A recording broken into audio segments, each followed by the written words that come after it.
racing circuits around the globe. If they don't mention this one, make sure you do, because tracks like this are a rarity these days. It's the 4-mile monster that is Road America, and Grand Am returns for the first time in a decade. This is the Rolex Sports Car Series 250, driven by visitflorida.com. And as we step into the second half of the 2011 championship, let's show you the story, because the story is points. The story is that race to become a champion, for some for the first time, for others multiple times. As we say, welcome to Elkhart Lake, Wisconsin, this legendary racing venue. Hi, Lee Diffie along with Speed Sports Car experts Dorsey Schrader and Calvin Fish. And Cal, when you look at the championship points allocation, if you win versus coming second, there's only 3 points difference. So looking at that graphic, you'd say, well, with 6 to go, 19 points, that looks pretty good. But it's a different game, Lee. Think about it. After Barber Motorsports Park, the Ganassi team had a 25-point lead. It was looking like a blowout, but now the 3-time champs are hearing those footsteps right behind them, because add to that, they no longer seem to have the dominant car in this championship.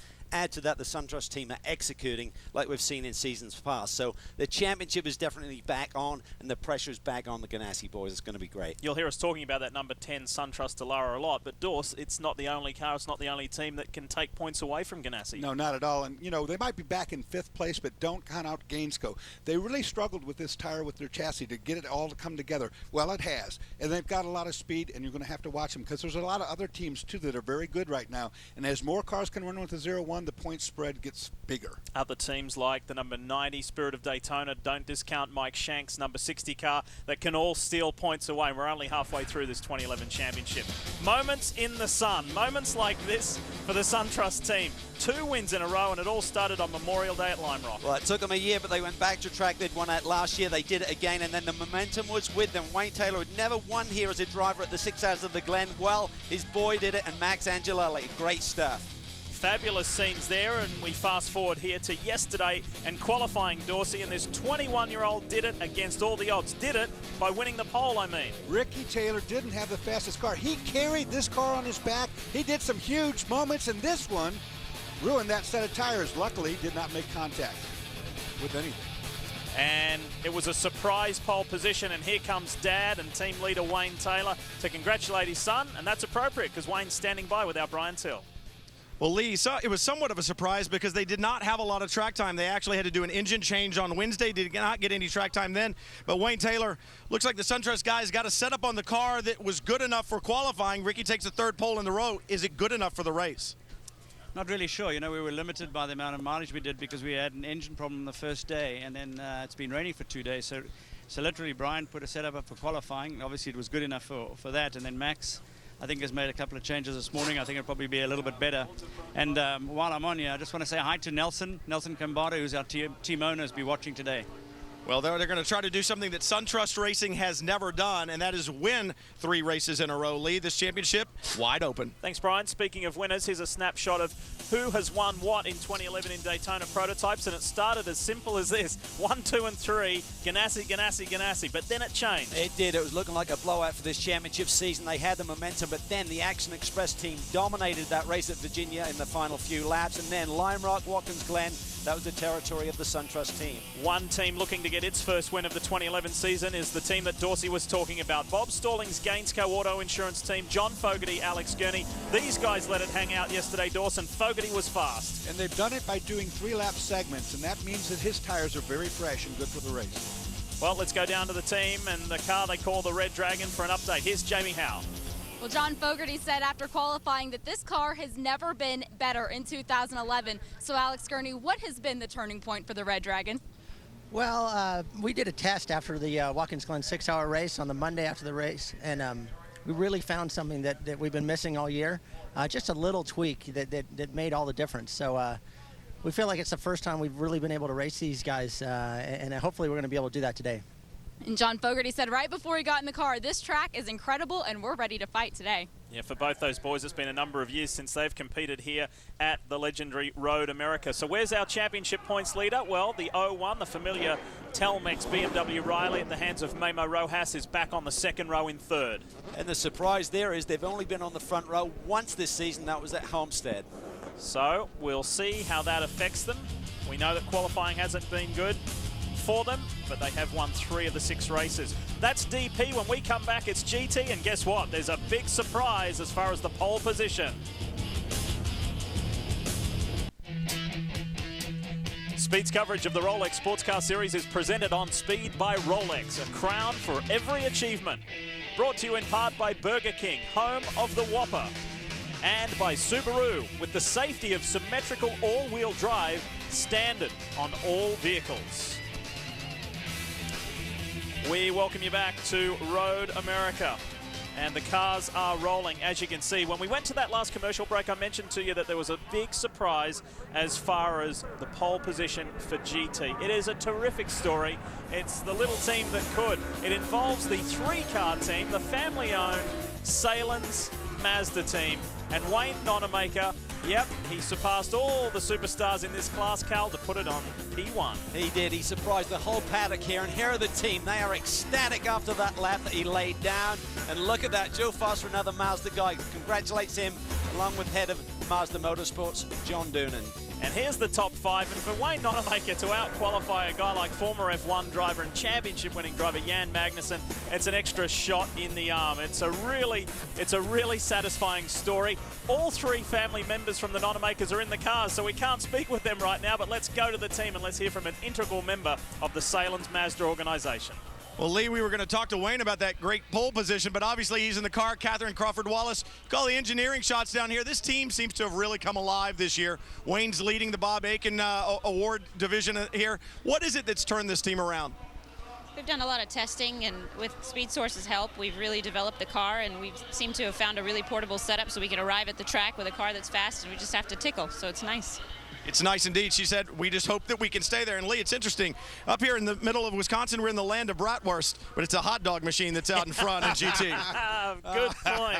Great point. And Joe Salin, the man behind the name, is not here this weekend, but I know that he'll be thrilled with that achievement. So there's a snapshot we showed you in Daytona Prototype. Here's what it is in GT, and a good blend of winners. It really is. You saw there midway through the season, suddenly the 88 car came alive. And then Lime Rock, we saw another Camaro taking a win. And then Porsche rebounded, taking the Watkins Glen 6 hour, and they're looking strong this weekend as well. Speaking of Camaro wins, it's appropriate we roll through to the 57. It's always a championship contending car and a front runner. And Dorsey got off to a pretty rough start this year, but then they went all the way to victory lane at Lime Rock. And while they were at Lime Rock, you know, they got that team momentum back just for this to happen at Lime Rock Park. A big accident, Robin Liddell leading at that point. Yep, and that put paid to their efforts at the Glen, and that took a long time to repair that car. Let's hear from the man who was behind the wheel. Here's Robin Liddell. Yeah, so it's from the highs to the lows, and now we're here at Road America with a brand new car, Robin Liddell. How ready is this team for this weekend? Oh, I think the crew's very well prepared as always. I think it's been a very tough couple of weeks for them. We elected to finish off the new car rather than work on the old one. It was going to be more time consuming, so we've gone with the lesser of 2 evils, and we're really happy to get this car out here. And so far in testing and practice, it's proved to be quick and reliable, so the guys have done an excellent job, and we're looking forward to the race. Robin told me earlier they're still trying to find the sweet spot with this car, but they think they might have it. GT is such a close class this year. It's so competitive, and the 59 Brumos Porsche is our most recent winner. This one was an emotional one for the Brumos organization. They built their heritage on GT racing. They're now back in GT after several years in DP. You saw the face of Donnie Leatherwood and the crew there. This one meant so much, and they are suddenly in second place in the championship, and they are contenders. Here's a former series GT champ, Lee Keane. Lee, definitely contenders for the championship. It's closing down, Lee. For you, it was an emotional victory for this entire team at Watkins Glen. You guys seem to have really found the handle on this Porsche. Yeah, the guys have been working so hard, and now the car is back in Jacksonville, Florida, where the dealership is, where the team is, the core of the team is, and where it's from. Really something special to get the win. You know, we started off the season a little slow, and now we're second in points in the championship, right behind, 3 points behind the guys, and we got a race win. So it's really special to be a part of Brumos Racing. You now see but Brumos Racing is all about winning races. Well, you talk about winning races. One of the things that happens when you win in the Rolex Sports Car Series is there's that Paul Reed Smith guitar that's handed out. I know it was a great victory at Watkins Glen. Hurley Haywood may have another career as a rock star, I think, when we watched him with that guitar that was there. But the interesting thing was when we left Watkins Glen, you did not leave with that Paul Reed Smith guitar in your hand. So I know you got a little rock star ambition, too. Is that what this one's all about? Well, I've always wanted one of those guitars, and Andrew has one. He got one last year, and we had so much going on after the race, we forgot about the guitar. So we were looking at pictures that night on the internet on grandam.com, and there's Hurley jamming out with the guitar on the podium. We're like, well, where were we at? We were inside doing all the PR stuff, so I got to get a guitar. Hurley says I'm not getting that one, so we got to win another race. So it's about the trophy, it's about the championship, and it's about the guitar, Lee. Good stuff. Speaking of championship in GT, this is just how tight it is. Chevrolet, Porsche, BMW filled the top 3 places. And you heard Lee mention there, Cal, 3 points between first and second, 14 blanketing the top 5, only 15 points blanketing the top 6. It is super tight, and certainly the leaders, they've been on a roll. They got the win and added to that 2 second-place finishes, so they're getting big points every weekend, it seems. We've been talking so much, Dorsey, about Road America. If you would, please talk us around the Burger King track map. Elkhart Lake, Wisconsin. This racetrack is one of the awesome racetracks in the world, over 4 miles in length. Most racetracks have one straightaway. Elkhart has 3 where these cars will hit 175 miles per hour. Good passing zones everywhere. There's room to race. We're going to see a great one today. And that was the track map from a man who has been all the way to victory lane here, and we'll talk more about that throughout today's race. The Subaru starting grid rolling through at the top of your screen. But Cal, we need to get to the Continental Tire keys to the race. There's 3 really interesting elements here, and it's always that ultimate compromise, isn't it? Downforce versus drag. Be fast, but have that corner stability. That's right. Dorsey talked about 3 straightaways where you reach about 175. You want to trim the car out, but then hurts you in the brake zone and certainly through the corners. And it's one thing to be doing 175 miles an hour 3 times lap, but you got to stop a lot around here, and the brakes take a beating. And then strategy is a 2-hour race here today. How do you break that up? 30 minutes for points, 45. You've got to make that first pit stop. There's a quick snapshot, what we like to call our onboard 6-pack. The onboard cameras we have for you today. The pole sitter right in the middle, the number 10 Chevrolet powered Delara. Here's our Chevy Camaro pace car, and it's a great look at the field as they climb the hill. We're coming to start the second half of the Grand Am Rolex Sports Car Series 2011. For the first time in a decade, Grand Am is back at this famed racing venue. High speed, high risk, high reward. Let's go, and the Gatesco car gets a massive jump. That was a huge one. Ricky was left a little bit sleeping there, and John Fogarty just took off. Rojas and Frizzell side by side down into the brake zone. Well, you got to hope he saw the green flag, because he definitely did take off. Good move. Look at that. The 61A Motorsport, the Gamma 88 machine slots into 3rd place. Bert Frizzell around Mamo Rojas. John Pugh with his career best qualifier. He stays in 5th at the moment. Look at Frizzell in the Gamma 88 car. He's up to 3rd, Dorsey, and he's really on a roll right now. They're very confident with the car. They've missed a couple of races. They're back, and they are fast. Like we said in the open, it's not just a 1-car race anymore. There's a lot of cars now that have found their legs, and they're seeing it right now. Good battle. Background, you may have seen a good clean start from Wayne Nonamaker in that Salence Mazda. Oh, look at the 8 car looking on the inside down in turn 5. The 57 is already out in front. Wayne Nonamaker hard on the brakes, can't quite get there on Jan Magnussen, so Mags takes the lead. And boys, we're hearing that race control is looking at the start again very carefully. Oh, that's what I said. I didn't get to see the green flag, so I don't know who jumped or if there was a jump, but they'll be looking at that. Yeah, theoretically, the pole man is supposed to lead you across the stripe there, and certainly John Fogarty just took off, so we'll have to see what they read into that. The key is, how does Ricky Taylor now read into this? Can he just kind of calm down, recognize the fact there's a long way to go, don't get too excited? Ricky Taylor on the radio right now with Simon Hodgson saying he jumped it, and the officials are saying right now that the 99 went with the green. Ricky was a little late. Either way, the 99 takes it over. But guys, the weather completely different today than it has been all week long. Track temperatures way up. Balance is going to be an issue today, and right now the 99 seems to have found some balance in the warm-up this morning. They look quick, but look at Rojas. He's dropping back a little bit. This is where Timmy King has really got to talk him through this race. We talk about the point spread. He can't afford to panic right now. He's going to be looking at Fogarty, looking at the 10 car, streaking away. Mamo Rojas needs to be really calm here in the early stages. Let's hit the rewind button, Dorsey. Let's have a look at this start one more time. Ricky Taylor on your left, John Fogarty on your right. coming toward the green flag. The starter gives it out. We didn't see the green. It's green. It looks to me like it was a good run, good start. Right on the stripe too, and then he went. So there's a different angle. Here, take a look at it now. You'll be well. Clearly, it's green. Yeah, that's a good start. Maybe just a little bit of sleep right there. It's deceiving there with the crowd in the road. You can't really see where the start-finish stripe is, but he was right on it when he took off, so he really nailed it. GT, look at the 59 on the inside. Andrew Davis, here he comes for second.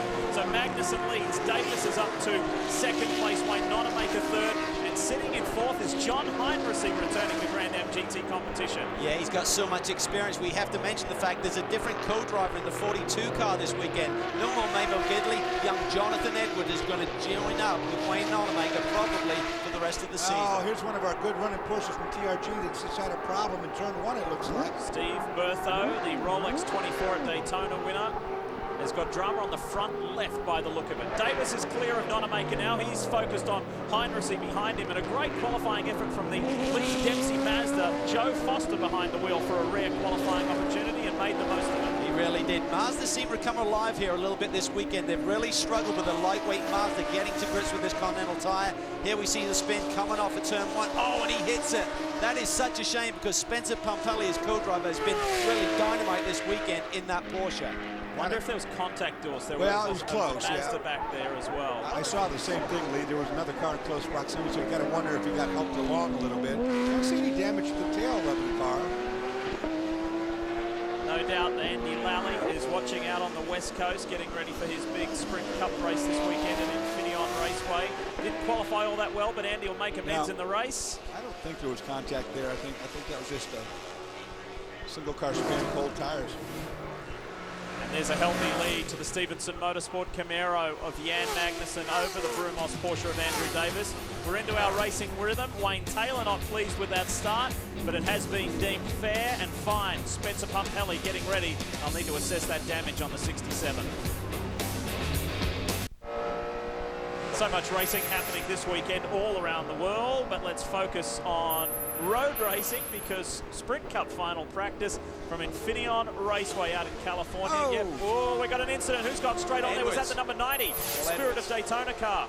Anyway, quick mention, 3:30 this afternoon, final practice coming up from Infineon Raceway. Drama for the Spirit of Daytona Coyote continues this week. Yeah, it's been a very problematic weekend for these guys. Paul Evans had 2 crashes, and they've also had a problem with a spherical bearing in the bottom AM door seat. Copy that. Take the escape road, get it back. Popping out, and what it does, it kicks the pads back as well, so everything gets loose there. So I wonder if he lost brakes there going down into turn 5. He didn't even attempt to make the corner, Cal, so he knew he was in trouble one way or another. He just went straight. That's a runoff area.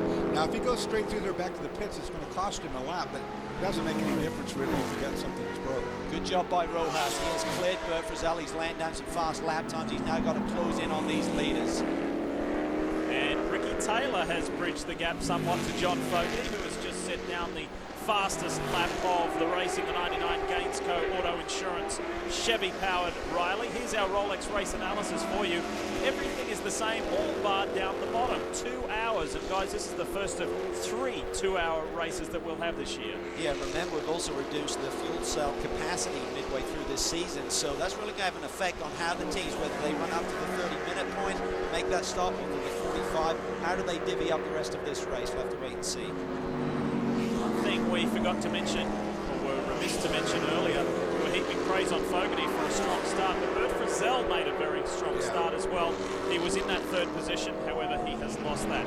Let's show you the replay of what happened to Paul Edwards down into turn 5. Well, he's in. Oh, they're definitely not stopping. You see him head to the apex really early. Wasn't locked up or anything. It was like he had no brakes. Yeah, he was in big trouble. That looks mechanical.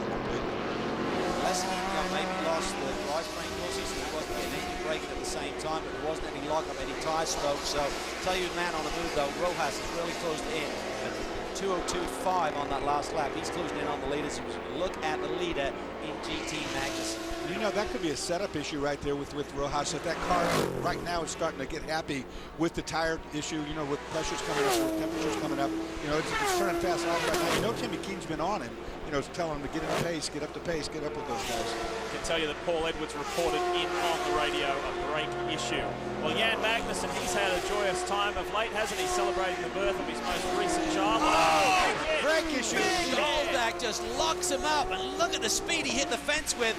takes Foster with him. Oh, that was nasty. He's cleared the fence. He's on the other side of the fence. Look at the top.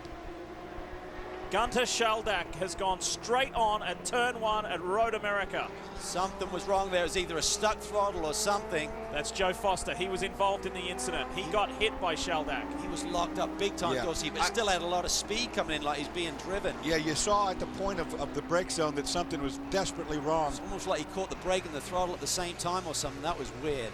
This place, we've said for a long time, it's really tough on brakes, but that definitely looked more like a stuck throttle because he was on the brakes. Car on the right-hand side there is the visitflorida.com Mazda for Joe Foster.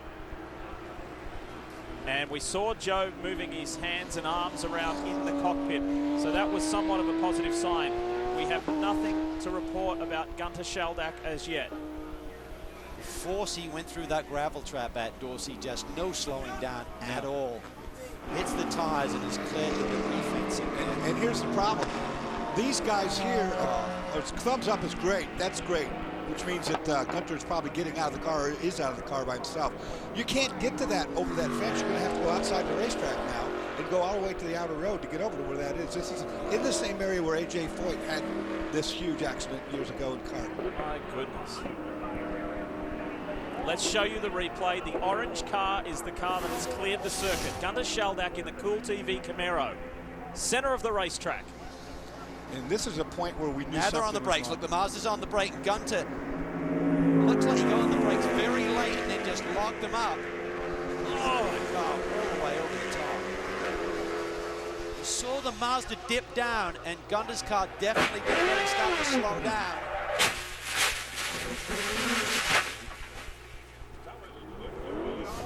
Scary moments indeed. There he is, Shaldak. Oh, that's fantastic. Ride, Dorsey. Watch the front of the Mazda. Watch when the Mazda brakes, and we're looking at it from a different angle here. Gunter's just in there like the throttle stuck. He completely missed his braking point. But from the head-on shot, you could see the front of the Mazda come down when they get on the brakes. Watch right there. The Mazda's on the brakes, and the Camaro's not even slowing down until much later. I think that was a stuck throttle. And it was full-on locked up, too, which was me. You know, and I agree with you, Lee. I think his throttle stuck, and all he had was the brake pedal. And for the second time in 2 weeks, we saw this at the 24 Hours of Le Mans. Photographers on the side of the racetrack escaped serious harm, and so did that man there. Isn't that a great scene? Gunter Shaldak walking back to the pits. Okay. Brian? Down here at Banner Racing Cool TV. Ollie Gavin, you were just watching the replay there. You also had a chance to talk to Gunter on the radio. What did he say? He said that there was a problem with the brakes. The brake pedal went to the floor. I think he pumped it up and he managed to get some braking, but I think he just carried just so much speed in, and then it was just a passenger. But he says he's fine, he's okay, he's out of the car, he's walking back. It's a miracle. Well, I know that you too have had issues at this racetrack in the past. I think I remember a crash over at the Kink. It's a great place to run until it all goes wrong, isn't it? Oh, it's a phenomenal track. I mean, it's super fast, it's high speed, it's challenging. It's you know, you've got some great challenges here on this racetrack. But so just glad that Gunter's okay. But it's a shame we're out of the race. I think we had a good race car today. I think we could have really challenged. But you know, just pleased he's okay. Yeah, the best news at all is that we saw Gunter climb back over the wall and head back this way, Lee. Well, and the sad thing for those guys, the good thing is Gunter is okay physically. Race cars can be fixed. The other disappointing thing for those guys, the Cool TV gang, is they're championship contenders. They're fourth in this championship, so there are implications on that front as well. We're not going to see Ollie Gavin for the rest of the championship season. He's got commitments elsewhere, so a new cool driver coming in for the next round. Let's show you one more time, while we're under caution, what transpired at turn 1. You're looking at the orange car. Oh, you see him pumping it right there now that he's set it. You saw the front end not do anything. Then it did one pedal adjustment. Got the front end down a little bit, but it locked right up. You could see the dive in the other cars in front of him. Suddenly, his car just stayed flat in terms of the ride height of the race car. That's the onboard shot of Joe Foster in the Dempsey Racing Mazda. Yet to get out of the cockpit. Fingers crossed that Joe is okay. He's obviously been communicating with the corner workers. We'll have more from Road America when we come back. Grand Am on speed. Road America's track is 4 twisting miles, 3 lanes wide, knifing through the rolling Kettle Moraine section of northern Wisconsin. And things get a bit loose, and there's plenty of action heading into the sharp turn atop the hill. Road America's specially constructed course goes every test of the drivers and their machines. The action continues through Thunder Hollow. Only the perfectly set up cars survive.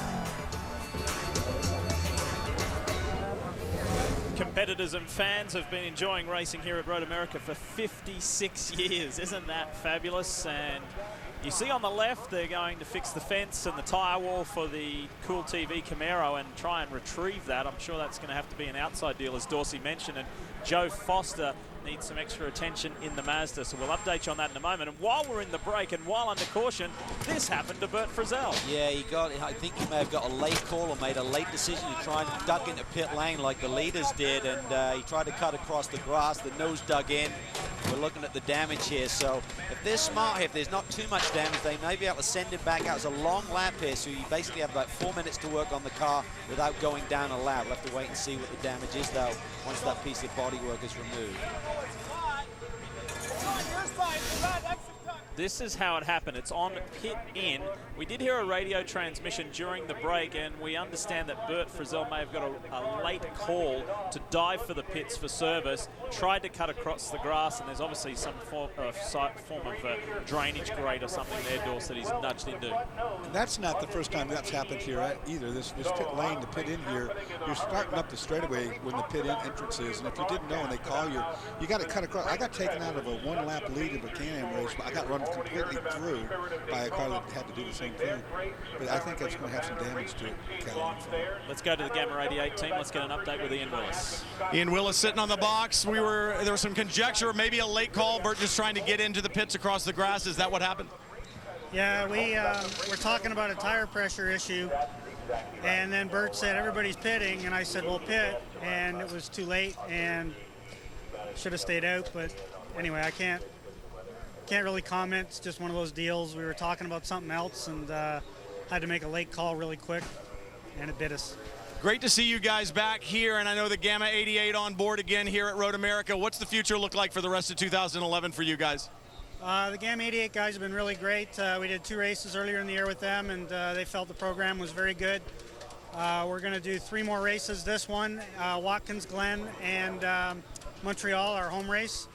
And we're trying to get some deals put together to do the other 3 races left in the season, but for sure we'll be at the Glen and at Montreal.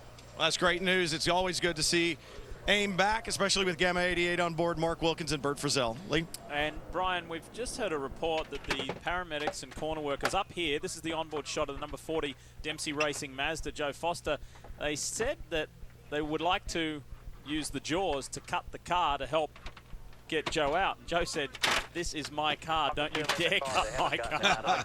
I have to pay for it and I have to fix it. So I guess they're going to use some alternative means to extricate Joe from the number 40 machine. I can relate to what he's saying right there. Well, the key is you've just got to be so safe in these situations. Here we're seeing now the GT cars pit. Remember, first time by pit lane is closed. Next time by DPs, and now GTs are allowed to pit on this lap. There's a driver change there, Jan Magnussen and Robin Liddell. Magnussen is no longer in the championship hunt. Robin Liddell is. So we're only at 20 minutes, 46 seconds. So Magnussen hasn't done enough time to get championship points. It doesn't really matter for Mags, it matters for Robin Liddell. Yeah, it certainly does. And that allows these teams to change up their strategy a little bit. A lot of the other guys will be locked in, trying to keep their guys on the same points total. Once again, you need 30 minutes of competitive driving to get championship points, to be eligible for championship points each race. Emil Asentato, reigning GT co-champion in the Grand Am Rolex Series in the number 69 Speed Source Mazda. If you've just joined us, the reason why we're on the yellow, spectacular and scary scenes involving Gunter Schaldak and Joe Foster. Gunter Schaldak is the 60 miles per hour, finds no brake pedal at all. Pumps it once and unfortunately takes out Joe Foster, clears the barrier, leaves the racetrack completely. He is okay and out. They are administering to Joe Foster as you're on board right now with him. leaving the racetrack is nothing new. Dorse, I know it's happened to you. I know it's happened to... I remember Jack Baldwin telling me a story once. He left the racetrack at Summit Point many years ago, and they couldn't find him. Yeah, and I was the guy that couldn't find him. I was driving the medical car with the doctor in it, and we went to where he was last seen, and all we had was the spectators pointing, going, he went that way. He's probably scared with the crash then when he saw you driving the ambulance. He got really scared. Luckily for Jack, he got out on his own, and he was in a parking lot outside the racetrack. I know it's on the outside of that where he's at because we used to do off-road racing school there with Dodge, and there's just a rock pile back there. I'm sure it wasn't a smooth landing. And on a serious note, Gunter Schaldak is okay, folks. We haven't heard whether they've been able to retrieve the Cool TV Camaro, but Gunter got out, climbed back over the fence, and walked back to pit lane. We're still yet to get an update on Joe Foster's physical condition. It won't be easy to get that car back. There's not much access around there, and where it's landed, I know where it's landed. It's in the creek bottom. All right, let's stay with GT and let's stay with a Camaro storyline. And we said it right at the top of the show. The surprise series leaders are the Auto House boys. Here's one of their drivers. Yes, and Jordan Taylor's going to be doing the second stint of the race. So, Jordan, as you watch the television pictures and what happened to your fellow Camaro, what goes through your mind? Yeah, it was really scary. It looked like something definitely went wrong. You saw like the brake lights flash on and off, and it just kept accelerating. So I'm not sure, but it's a real testament to the safety of the cars. I mean, Pratt & Miller builds a really strong Camaro, and to see him fly over the wall and then just walk right back out, so really amazing things. I hope Joe's all right in the Mazda, but it's been a rough couple of weeks for people crashing all around the world. Yeah, we've seen a lot of big ones. So as you get set before you go in for your stint of the race, this is a big race in the championship. So what do you have to do? Yeah, just pretty much stay out of trouble. We want to get consistent results. Top 5 would be great around here. I think this is going to be our toughest race, looking at the rest of the races on the calendar. So if we get out of here with some good points, I think we'll be looking good for the rest of the year. Looking for those points. Good luck. 20-year-old university student Jordan Taylor, who also just happens to be the GT Championship points leader. He and Bill Lester have gone win, second in the last 3 races in a row. Doesn't get much better than that, does it? We'll squeeze in a quick break while we're under caution, come back to Road America. I don't think we're too far away from going racing.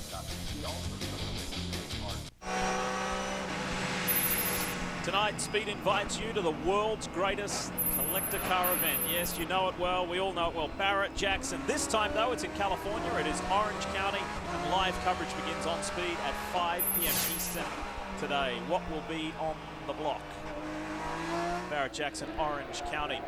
While we're under caution, this gives us the opportunity to remind you about the Continental Tire Dream Giveaway. It's your chance to win 2 brand new Porsches. This is an awesome competition. One lucky winner will take home a one-of-a-kind Hurley Haywood Edition 2011 Porsche GT3 and a spectacular 2011 Porsche Cayenne S Hybrid. Now this giveaway, this is the important element to it. It supports the official charity of Grand Am, which is Camp Boggy Creek. The code word this week is Dreamer. I guess you could dream about winning those Porsches. Dreamer is the code word. All you got to do is go to wintheporsches.com/free ticket. wintheporsches.com/free ticket. Well, we're seeing a lot of people play different strategies. Right now we've got the 2 Starworks cars, the 2 Starworks entries, the number 8 of Mike Forrest, the number 2 Alex Popov running second. So Peter Barron and the boys decided to keep them out, and I think what they're trying to do is maybe think about how they can stretch their fuel by filling up much later in the run. Also, we're now at 28 minutes plus, so another couple of minutes they can wait, do a driver change, and that driver who started the race would still get points. Meanwhile, the work continues at the Gamma 88 team. Brian. Scott Pruitt, it looks like the Ganassi team is going to take this opportunity to do their stop at Memo's gotten his time in the car. Scott's getting his helmet on, getting ready to go. I didn't know you were on the team. I'm sorry. No. Guys aren't going to let us talk. That's the voice of Kent Holden, their crew chief, Cato. He didn't know that we were on the TV live. We're live, Cato, of course. Of course, the reason we have driver change, we're 28 minutes, 44 seconds in. At 30 minutes, the points will be fulfilled to get points. And also, you don't want to do that driver change necessarily under a green flag stop. So guys are switching up their strategies. Maybe they want to keep certain guys in, not other cars. Pruitt's always the finisher, of course, but certain cars may be forced into changing their drivers sooner than they want to. And of course, it's a short race, so instead of having a long way to go, it's only an hour and a half left in the race. Well, it might not even be that once we get resumed, you know.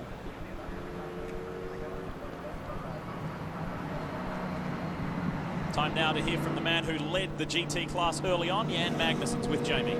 Yes, and Robin Liddell had told us earlier that you guys were having a tough time finding the sweet spot of this car, but after watching the start, it looks like you may have gotten it. I think so. The car feels really, really nice, so it's easy to drive. This is a whole new situation for everybody with the heat. It's been cold and wet the rest of the weekend, so we right now it's very good. I think we're in good position finally. When you see the action that's already happened out on track, what is the important key to staying clean for the rest of this race? Well, I think that when we rotate through the next bunch of pit stops, maybe we'll get up front, and it's going to be important for Robin just to stay out of the prototype's ways, and hopefully he can pull a gap, but it'll be hard. We'll only get the real picture of our speed in the next half an hour when we get going again. Right now it's beginning of the race, and our car was strong, but we don't know what it's like in half an hour. And things have already been shaken up here in the first of 3 2-hour races, so could get interesting, guys. Yes, it is, and we've crossed over that magical 30-minute mark. Here is the 90 Spirit of Daytona car. We saw brake troubles earlier for Paul Edwards. It's back on pit lane. Yeah, it's been a really difficult weekend for these guys, and they've shown so much pace this year. Every event that we've been to with this Coyote chassis really shown its strong form. But Paul Edwards, first time here at Road America, got up on a wet curb on the exit of the King and did major damage. Then he had another slide off here yesterday. And again, we're talking about that problem with the suspension as well they've been hearing. The reason, folks, if you're just turning on for this lengthy caution period, there was a collision at turn 1 between the Cool TV Camaro of Gunter Schaldak and the number 40 Dempsey Racing Mazda of Joe Foster, one of the team principals. It's taking a lot longer than what we thought, so perhaps it's a lot more serious than what we thought. Brian, please update us, mate, if you would. Well, I went down to Dempsey Racing to check, and just like my scanner, their radio communication with Joe is not working right now, but they said that they could see him in the car. They sent somebody down there. They could see him in the car working with the officials to try to help extricate him. As you said, what he doesn't want is to do any more damage to the car that has already been done. So they're working down there to get Joe out. He had a scary moment earlier in the weekend in a Continental Tire in his Mustang in practice where he lost brakes down in turn 1. So looks like one more time over the weekend, Joe Foster has not had good luck here at Road America. Well, they've got him out of the car now, Brian. They did not cut the top off. They removed the windshield. It looks like they've got him out through the windshield opening, and now they will take him in for medical assistance. Co-team owner Patrick Dempsey, Hollywood actor, is not here this weekend. Patrick has commitments in Moscow with Transformers 3, so as soon as Patrick gets this news, he'll be concerned for his friend and business partner, and we will update you on Joe's condition as soon as we know. And this is so tough, not only on everyone here, his friends in the paddock, but certainly for his wife Claudette and family at home. Certainly we'll get reported to everyone as soon as we can and understand Joe's condition a little bit better. The good news is he was conscious and talking and aware that they were going to take the roof off his car. He said, now watch, Gunter Schaldak, just no brakes. He gets it right there. It's the first time he gets a little pump in, but he just hits Joe really hard. A lot of speed on these cars. Gunter's car climbs the fence, goes out of the ballpark.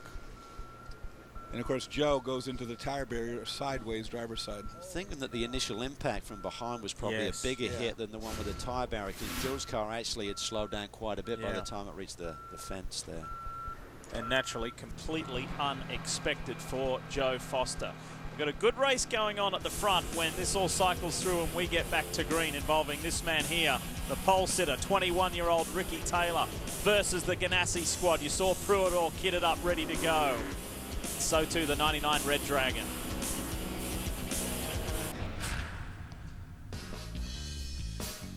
We are gearing up and getting ready. If you're wondering what the black and white footage is all about, we're very excited about the 50th anniversary of the Rolex 24 at Daytona. Images here of 1962 and that famous victory by Dan Gurney.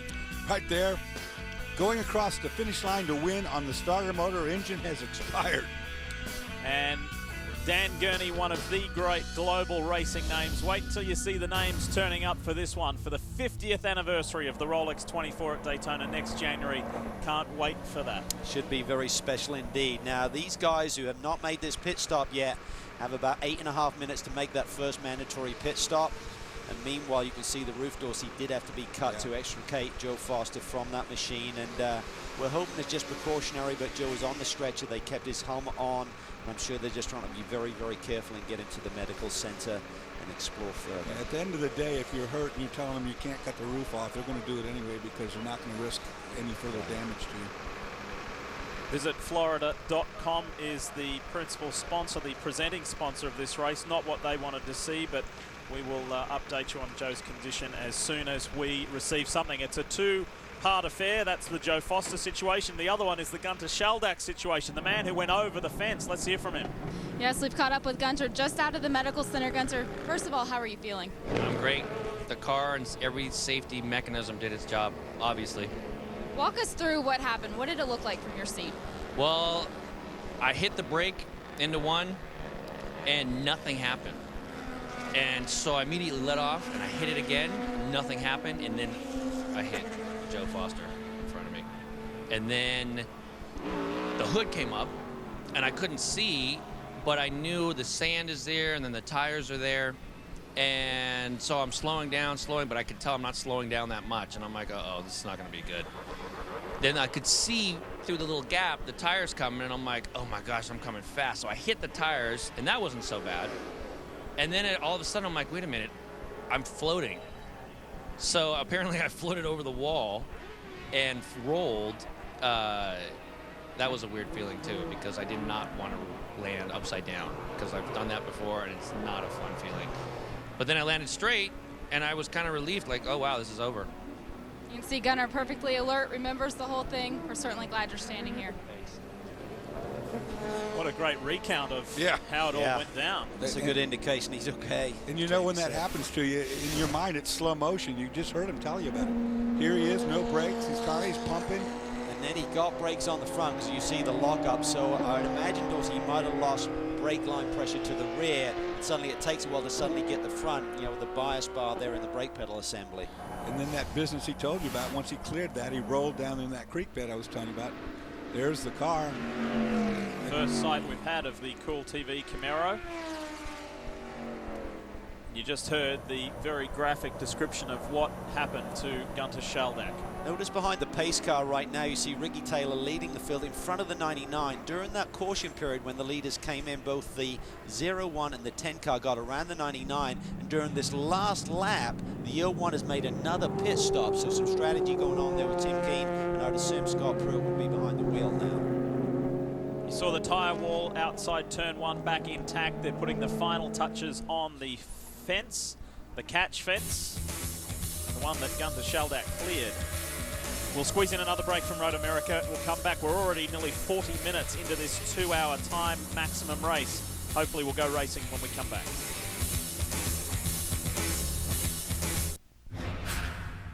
In 2011 marks the 100th anniversary for the Chevrolet brand, and to a lot of Chevy fans, nothing says sports car more than the iconic lines of the Chevrolet Camaro. In dealerships all around the country right now, Camaro is taking it to its competition. And in the Rolex Sports Car Series, the Camaro from Pratt & Miller Engineering and Stevenson Motorsports, it's taking it to its competition out on the racetrack. Competition such as BMW, Porsche, and Mazda. And at the halfway point of the season, the Camaro has found victory circle twice already. Under the hood of both the race car and the street car, a General Motors power plant basically right out of the factory. The race car utilizes an LS3 power plant, while the street car, the Camaro SS, utilizes a 6.2-liter V8, producing more than 425 horsepower. Well, good looks and horsepower are one thing, but what about handling? Well, the street car finds its handling just like the race car does, through a four-wheel independent suspension system, and the stopping power just as impressive. The street car, the Camaro SS, finds its braking through a massive brake package, 20-inch wheels, and super high-performance tires. But perhaps the most impressive thing is that the technology that you drive on the street every day in your General Motors product is the exact same technology that they race every weekend. For more on the Chevy Camaro, go to Chevy.com or Facebook.com/Camaro.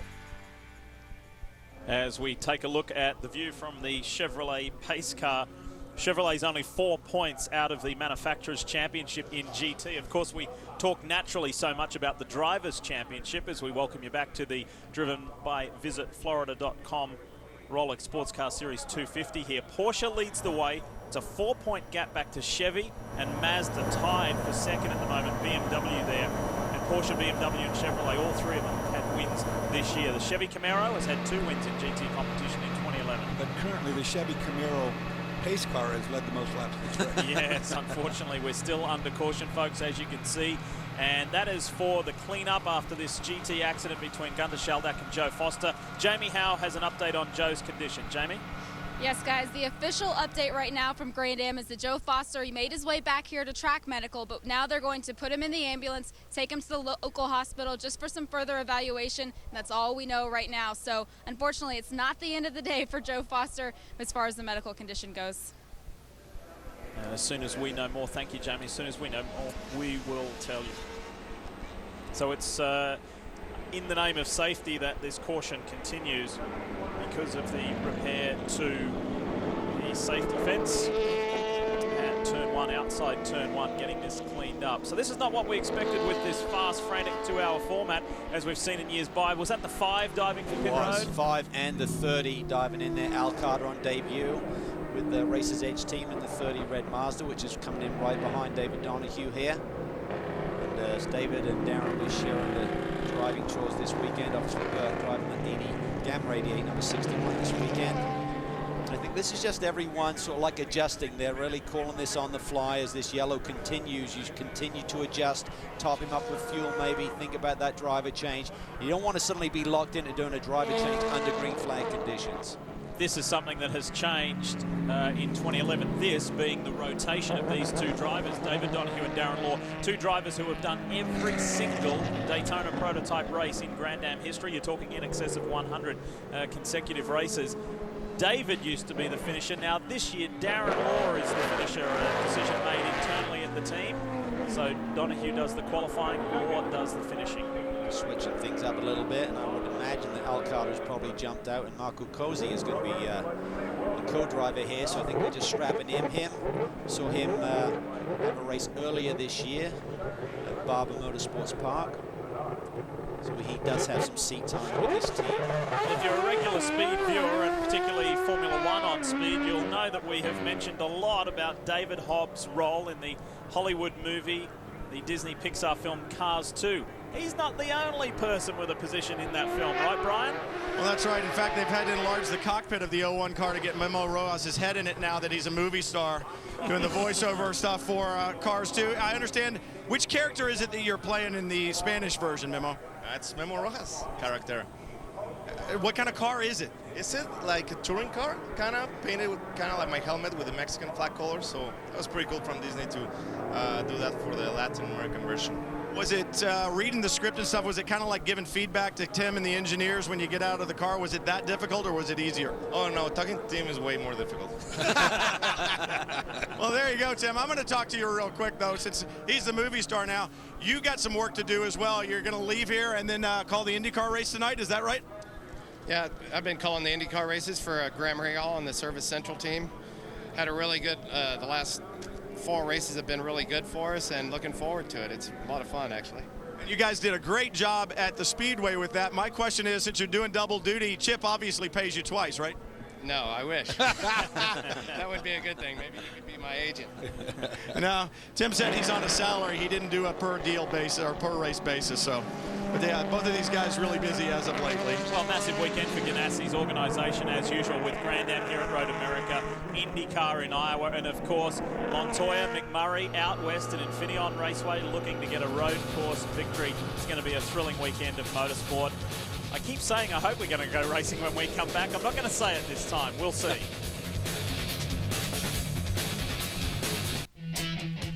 Speed's coverage of the Rolex Sports Car Series is brought to you by Wall Trimmers with the power of lithium-ion. Visit us at walltrimmer.com. By Continental Tire, innovative technology, driving confidence. And by Chevrolet and their award-winning cars, trucks, and crossovers. We welcome you back to Road America. We're working our way gradually towards green, and a quick reminder, this July, baseball's biggest stars will gather in the Arizona desert for one spectacular night of the summer's biggest event, as Fox brings you every thrilling moment of the 2011 MLB All-Star Game. Coverage begins Tuesday, July 12, live from Phoenix at 8 p.m. Eastern, 5 p.m. Pacific. So we're still cruising at a slow speed here. Welcome back, Lee Diffie, along with Calvin Fish, Dorsey Schrader, Jamie Howe and Brian Till at Road America. The first sunny day of the week The teams and drivers have been enduring mixed weather conditions, a lot of wet weather running, and a lot of not running on track at all. So everyone woke up with a smile on their face this morning to see these beautiful skies above and good, warm, clear conditions. However, we haven't had the racing that we had hoped for just yet. We're riding aboard the Turner Motorsport BMW M3. Let's go to the team principal. Here's Will Turner. Will Turner, as we look forward to the rest of the championship, we know Bill Oberlin's out. Rafa Matos is in for Laguna Seca. What are your hopes with that? Yeah, coming into this race, we're sitting pretty good in points. We still have a shot at the championship. We've been testing Matos for the last couple months, and it kind of all fell together. He's going to be the right guy for the job. We got some big shoes to fill with Bill Oberlin, because he's just, he's the best in the business, in our opinion. But Matos is excited to do it, and we look forward to having him in that Laguna. Now, there are some racing conflicts for the rest of the season, but we are also hearing rumors of possibly 2 cars for you guys at Watkins Glen. Can you confirm anything? Yeah, the Turner Motorsport guys, right now even at the shop, are working on our second GT car. We're pretty far along on it, and we plan to debut it at New Jersey later this year. Driver lineups? To be determined, but we got some exciting stuff happening, so stay tuned. All right, we certainly will. Thank you, Will. There's been some very interesting names being thrown around for that second car, perhaps also for the primary car at Montreal as well. We won't spoil their news. We'll let them announce that in all good time, but some very exciting drivers could possibly be in the Turner Motorsport BMWs. Well, Billy will be back for the short race at the Glen in August, and Joey Hand is hoping to drive the second of the Turner entries there along with another driver. But as Will said, they're hoping to run the car at New Jersey, the new car, with guys on a lot of club racing. Not a front-running name, but just to get some miles on that car and get ahead. That'll be great stuff. Hey, let's reset the order for you now that things have cycled through on all of these stops throughout this, what now seems to be a forever caution period. Ricky Taylor is the race leader. There he is in the 10 SunTrust Dallara. One of the cars yet to make a driver change. So too for the car immediately behind, John Fogarty. Robin Liddell is third overall in that 57 Stevenson Camaro. Things will cycle through. However, you can see the Ganassi car a little further back. Pruitt is aboard the 01, the championship points leader, 3-time Daytona prototype champion. It was great to have Scott with us on the 24 Hours of Le Mans coverage. Yeah, his insight is invaluable. He's got so much experience. Obviously won there on his first visit to Le Mans with the Corvette racing team. But I tell you guys, he's been very fast this weekend. He's lined up right behind Scott Pruitt right now. That's Ryan Deal in the number 8 machine. And he said they've really turned things around there. They got into the early stages of this year where they were really trying to get the tyres to last longer during the stint. And he said by doing that, we cost the car a lot of speed, Dorsey. He said we've now changed tack and really gone for speed now. And he said the car has really hooked up this weekend. And you talk about different teams that are coming to the game. This is one of them, no doubt about it. They are very potent and capable of winning any one of these races. The frustrating thing for Ryan Deal in that Grout Shield number 8 Ford Riley is that he's mired down in 13th in the championship. He has had 2 podiums, but it's been the DNFs that have really hurt he and the entire team, Mike Forrest and Peter Barron, and it's very frustrating when they know they've got the equipment to get the job done. It's hard because they don't put Mike's name on the car. They tease him. They always do. They put his wife to be, I think, Christiana de Salvo. I get my own sticker and show nickname. We saw the 5 come in for a stop. Let's get an update here. Here is David Donahue with Brian. Well, David, you didn't get a chance to do a whole lot of racing before the yellows flew, but this racetrack, very different conditions right now than we've seen all week long. How is that number 5 Action Express Porsche right now? We're loose. We're just it's very oversteery. Having said that, we can't get to really turn very well through turns 1 and 2, but for the most part, it's real tail happy, especially going into the corner. So Darren will have his hands full. So you were actually glad to kind of step out of it a little bit, I guess. Let's talk about championship. Right now, this team is really alive. 3rd and 4th in the championship right now. Do you feel like the chemistry that's been changed, Elton Sawyer here now, really kind of gives you guys a shot at something that maybe you haven't had a shot at over the last couple of seasons? Yeah, absolutely. And we're really building still on the future. I think the way they're thinking so far ahead about already 2012, it's really encouraging. And we got a lot of the same guys, or almost all the same guys, and they've just really stepped up their game, and the result shows. Result definitely shows. The 5 car not out of the top 10 at all this season. In the 9 car, the sister car, has a victory from VI Arley. Our fabulous speed camera crew, and particularly the guys working up near turn 1, have reported back that it seems as though all the repairs are done on the fence up near that turn 1 area. Maybe that's a promising sign. As we fast approach the 1 hour mark, we will go racing for at least 1 hour here at Road America. Let's get you up to speed at Road America. The start, watch to the left. Wow, Green flies and Fogarty flies. Right at the beginning of this one. We haven't been racing for very long though. Early dramas for Steve Berthoud in his TRG Porsche. However, that car is still in the race, still in the mix. This is the talking point of the race. Gunter Schaldak, brake issues, slams into the back of Joe Foster, and then watch this. Oh my goodness. Fence climbing. He went out of the ballpark, as Dorsey said, but we have heard from Gunter and he is okay. We're waiting on further medical updates on this man here, Joe Foster, and his visitflorida.com Mazda for Dempsey Racing. They did have to peel the roof back to get Joe out, and he has been taken to the local Elkhart Lake Hospital. So, Continental Tire race summary, there's not a whole lot to give you. We did have 5 lead changes, but of course most of that was on pit stop rotation, and yeah, 1 caution for 12 laps, and around Road America that takes a long time. And Dorsey kind of made a joke about it earlier. The Capital One pace car, Capital One halfway leader could be the Camaro pace car, but it is Ricky Taylor in the number 10 SunTrust Dallara. However, as you see, the Camaro's coming onto pit road. That means we're going back to racing with 1 hour to go.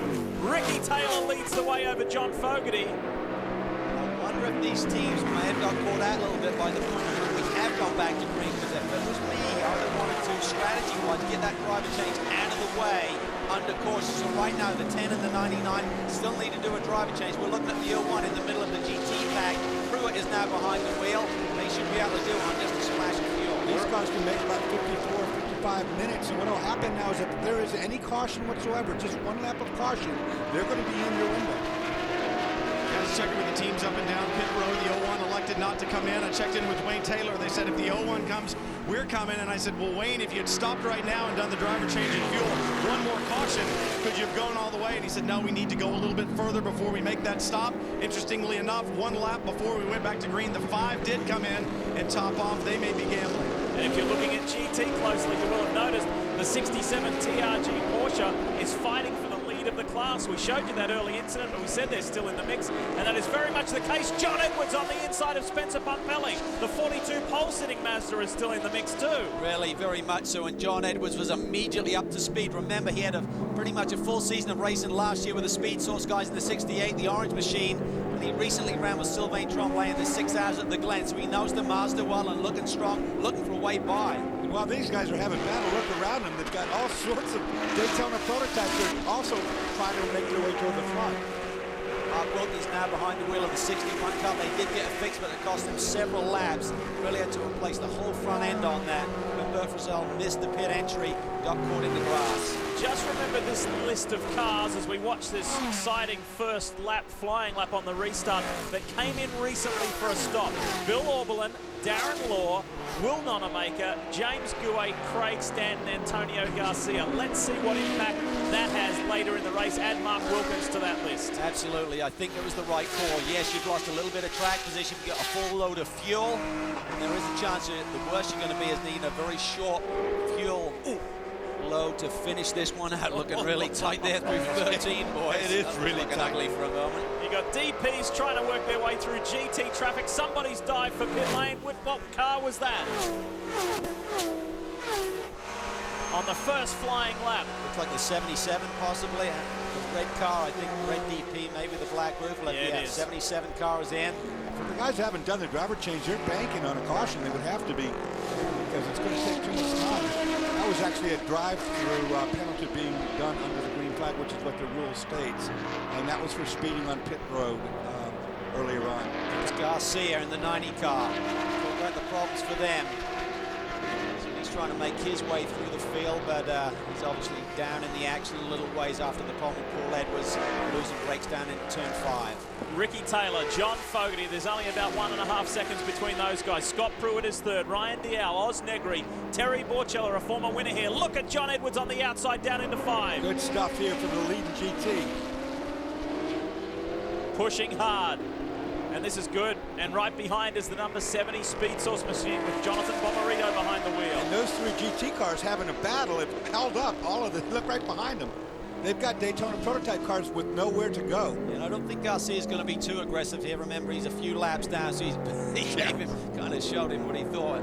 At the same time, they're taking the line away. But the Masters are seeming to come alive. They've found something with the setup here. Well, certainly Road America seems to suit that car. We talked about the struggles with that last week, GT. This really is a very lightweight car, and it really hasn't been able to use the new Continental tire to full effect and get the grip they've been looking for. That sometimes is a problem if you do a lightweight car. Like when I used to run the old GTU car, it was so light that the tires weren't able to keep up as far as getting temperature, so the grip was not there. Yes, that's the same Antonio Garcia that won his third 24 Hours of Le Mans 2 weeks ago for Chevrolet, celebrating its 100th anniversary.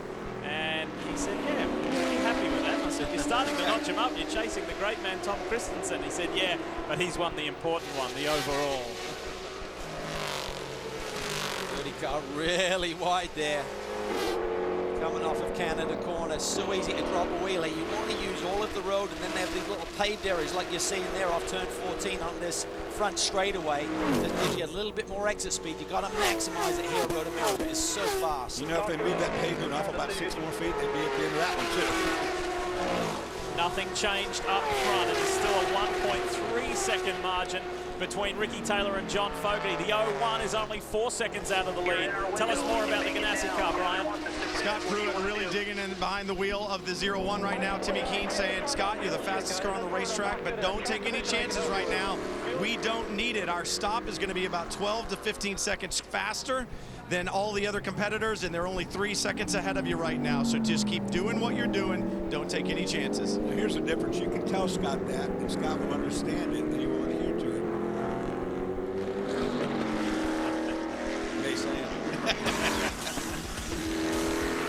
He is thrilled to be back here at Road America. And Rojas, are they headed back to victory lane, or is there another defeat waiting? We'll find out.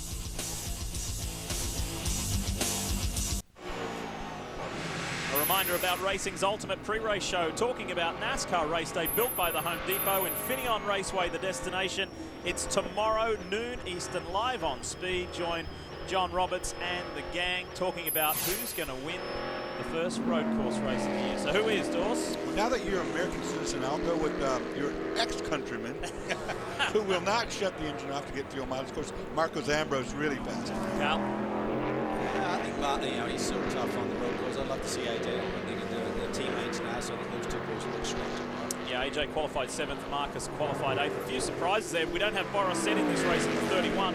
Boris qualified back in 30th. Andy Lally from TRG qualified further back than where he would like to be, but those road course specialists will be making their way through. We welcome you back to Elkhart Lake Road America. We're in Wisconsin for round 7 of the series, and it's Ricky Taylor leading John Fogarty. They're yet to do their driver changes, though. Scott Pruitt has already taken over from Memo Rojas, and we've got less than 50 minutes to run. Yeah, and that's going to be the key part, because I think for these guys, it's probably going to be driver change time, which will really determine how long they're on pit lane as opposed to the fuel going in. They're not going to need a full fuel load. And remember, there's the 30-minute mark. The other guy's got to get it in for 30 minutes to go to get points as well. So a lot to play out here. And Calvin, the 99 just reported they will pit this lap. Eric Curran has taken over from John Heinrichs. They're in their window to make it to the end. So Teddy Marsh has called the Whelan car in, Jamie. Yes, they have Sunoco fuel going in the car right now, and just the lap previously, TRG also came in, and they're going to the end on fuel as well. So strategy beginning to play out in this late stage of the race.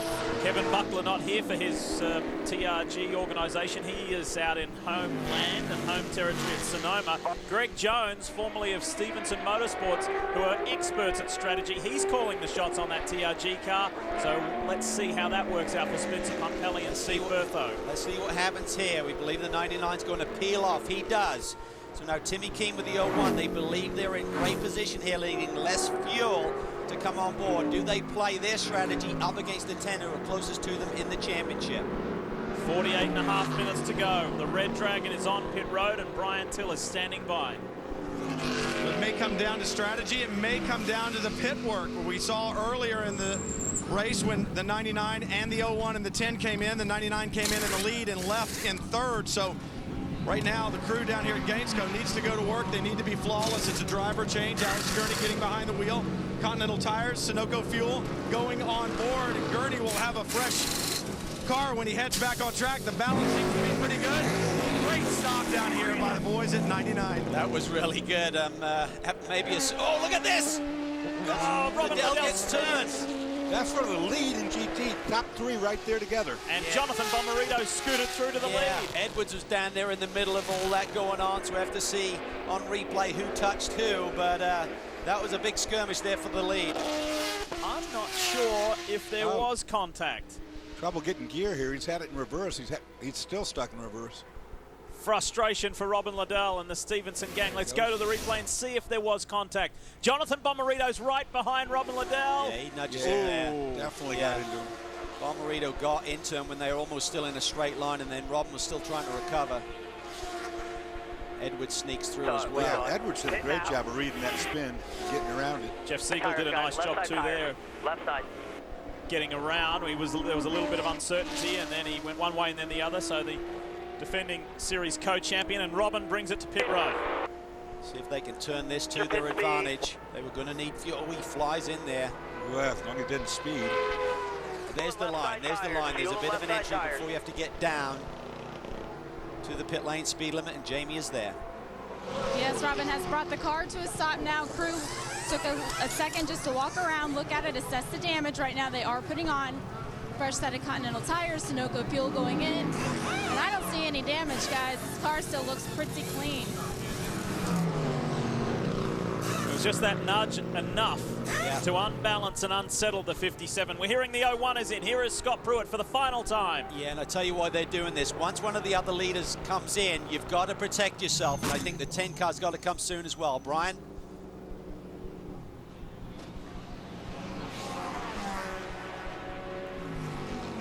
This will be really quick. He doesn't need much fuel here. This will be enough to get him to the finish. Don't need tires. Obviously, driver change is done. He will now come out in front of the 99 car. 10 continues to lead. Darren Law is back in for Action Express, the Porsche-powered Riley. Its final stop. Will there be another caution in the next 45 minutes to impact how this race plays out? Won't take much Sunoco fuel to fill up the 5, and Darren Law will be back underway, but right now he stalled the engine and it will not refire. They're going to have to push him. That costs precious time. He's back underway. Hate that when that's the final stop. They have a botched stop. The 10's got to come in, Calvin. It's going to be a longer pit stop for fuel, and they got to do a driver change. Yeah, we're hearing that maybe there's a clutch issue with Darren Law, which really would have been a contributing factor there to him having that stall getting off pit road. So the 10 car does have to make that pit stop. He's going to need more fuel than the 01, so I think the 01 will certainly leapfrog around him, but Ryan DL may assume the lead of this race from the SunTrust. Reminders from Simon Hodgson to Ricky Taylor of everything that he needs to do when he brings that 10 to pit road, and it's pit now is the call. Pit now, Ricky. Will Ryan DL and the Starworks guys roll the dice on getting another caution and maybe getting to the end of this without another pit stop? We'll have to wait and see. Good scrap going on in GT as well. Look at this, Turner Motorsport, the BMW versus Porsche, the 59 of Lee Keen, the most recent winner in Grand Am Series competition. We hear that the 10 has hit pit lane. Look at this, Aublin looks to the inside. That BMW's got 100 more revs this weekend. Performance adjustment very late on the brake. Can he hold it down at the end? No, he spins on it. Wow, you don't see that very often. Billy Aublin, a little mistake there trying to get it hauled down. Driver change coming up right of screen. Race leading car, the SunTrust Dallara. They're going for 3 wins in a row, remember. Brian's there. 3 wins in a row, something the SunTrust team has never done. They've won races, they've won championships. They have not won 3 in a row. It'll be up to Max Angelelli. Rear Continental tires are on. They'll move to the front. The Sunoco fuel going in. They'll do the driver change. You heard Timmy Keen earlier saying our stop will be shorter, but I'll tell you what, Gainesco guys pulled off a great stop, but so did SunTrust. So did Ganassi. Pruitt's already gone by the 10. Does it come out in second? Not enough speed. There is Alex Gurney. So from first to third, that tells you the story. Yeah, I really think they just hung on a little bit too long. I mean, I didn't like that call under caution. We could see what Ganassi did by pitting Memo Rojas, getting Pruitt in the car, having a bit more fuel on board. So good call by Timmy Keen and the Ganassi boys once again. But meanwhile, Ryan DL continues to lead. Will he need to make a pit stop? There is Ricky Taylor. Good effort. Kind of a weird race so far. We'll see what Max the Axe can do. He's got 43 minutes to drag this number 10 Dallara up to the front. Show you what happened with Billy Aublin on the right of screen. It's really late on the brakes, Dorsey. When you then start to try and turn the car and you're still on the brakes, you got all the weight on the nose. It lightens up the rear of the car and he just loops it around. That's that turn 5. You're headed downhill so much, all that weight up on the front end, the back end gets squirrely. More dramas for the 57. We'll follow this story and tell you what the deal is on the other side of this break. So is Ganassi poised to go back to victory lane? They certainly hold the power position. See you in a moment.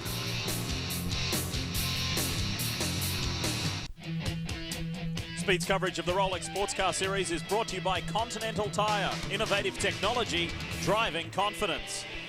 By Mazda, Zoom Zoom. And by Sunoco, the official fuel of Grand Am and fuel provider to 40 other racing series. We are back at Road America, and the race-leading car, Ryan Dial. We thought they being Star Works, may have rolled the dice, but that's not the case. Yeah, they obviously looked at the numbers and realized they needed way too much yellow to help them out and get them to the checkered flag without a splash of fuel. So they made the call. They've got a fast race car, but maybe a yellow still to get them back bunched up with the leaders. I just checked in with Bill Riley on the Star Works number 8, and he said that they were trying to wait to further in the race because they wanted to have the freshest Continental tires on the car possible, but they're afraid that with all the cautions that we've seen, things can change so quickly, and if they don't get in now, they're afraid they're not going to be able to. So they're trying to roll the dice, didn't get to roll them quite as hard as they wanted to today, but nonetheless, things going to plan. That's a great point, Jamie, because if you decide to be one of the first to pit and really escape that safety net of, maybe there's a caution comes out and you gain some track position, suddenly you're running at the end of this race with a lot of miles on that rubber. So again, Phil was the first to change over. Gurney, Max Angeloni, their tires will be a little bit fresher, but right now, not a lot in it. There's only a few laps difference. The other thing is, and we always heap lots of praise on the drivers, but remember the team manager and the guy who calls the shots, Tim Keane for Ganassi. On the IndyCar side of things, it's easy for Dixon and Frank Kitty to get all of the fame and the accolades, but Timmy Keane has been calling some pretty savvy strategy for Graham Rahal. Graham's been doing terrific driving, and they formed a very good strategic combination. That was the race-leading GT car in Bomarito. After the 70 started last after a hiccup in qualifying, this could be a last to first day, Brian. A frustrating year for all the Mazda teams in 2011, I should say. Jonathan Bomarito behind the wheel of the 70. I talked to Sylvain Tremblay earlier once, and now that they're finishing the Continental tires, I talked to him earlier. He said we just can't buy a break. In fact, they actually sacrificed a little panda bear stuffed animal that they had, taking this side of the demons down here at Speed Source. It really didn't work, but because Tremblay then had a problem in qualifying. They had to start from the back, and you've seen what's happened today. I hope they don't burn up the car and bury it like they did in Japan. 37.5 minutes remaining as the SunTrust Dallara, now third place, to be right on board with Max Angelelli.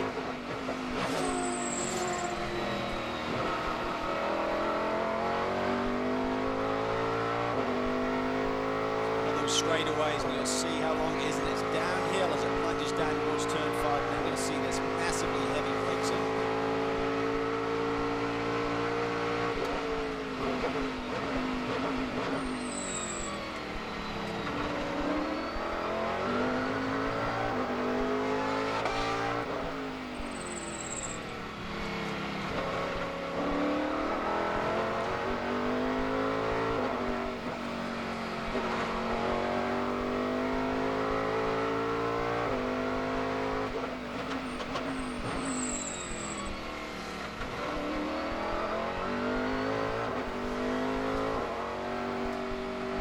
Driver at Road America, you're busy, but it's thrilling. It's high speed through the carousel. This is awesome stuff. And a short straightaway and then into the kink, one of the most demanding corners in North America. Certainly one of the scariest corners in North America. It isn't flat one of these days on the prototypes, even with the downforce there's a little lift there. Of course, this straightaway going into Canada corner is not straight. It catches a lot of people out because of that passing. One of the stories, the big stories of this race was the first turn collision between Gunter Sheldack and Dempsey Racing's Joe Foster. Brian, can you give us an update on the condition of Joe? Well, Lee, I'll certainly try. I was actually talking to John Doonan, who's the head of Mazda Motorsports in North America, when the 70 car came in, so I jumped over, called the stop, John, but you and I having a pretty important conversation. It's not been Mazda here, it doesn't seem like, in the Rolex Sports Car Series, and for Joe Foster today, big trouble. Can you give us an update? Absolutely, Greg. I'm sorry, Brian. My head's elsewhere, but had the opportunity to speak with Joe. He's awake, alert. They did transport him to just give some further examination, but yeah, it hasn't necessarily been a lady luck kind of year. We're hoping to turn that around, but the best news is that Joe is awake and alert. You know, testament to the strength of these cars when you see an incident like that, and the Hans device and all the things that are set up in these cars to make them what they are. You know, it's great that the guys can walk away from those incidents. Well, we saw him on a backboard, and I know that they took him out of medical, or I assume they're going to take him to a hospital in the area or down to Milwaukee. They're taking him down to Milwaukee. He had a previous neck injury, so he's complaining a little bit about that. And you know, he was talking to the workers, saying, you know, don't hurt the car, don't hurt the car, as we're trying to get it out. So you know, when a driver's doing that, he's okay. Well, that's good news, and with that previous injury, they just want to make sure that everything's okay. So good news for the Mazda family and for those at Dempsey Racing. Lee? Yeah, and again, I just got handed a note from Herb Branham from Grand Am Public Relations that Joe Foster has been transported to a medical facility in Milwaukee for further evaluation. Racing to the end. Just a little over half an hour left. Is it going to be a Ganassi day? Pruitt and Rojas, are they headed back to victory lane? We'll find out.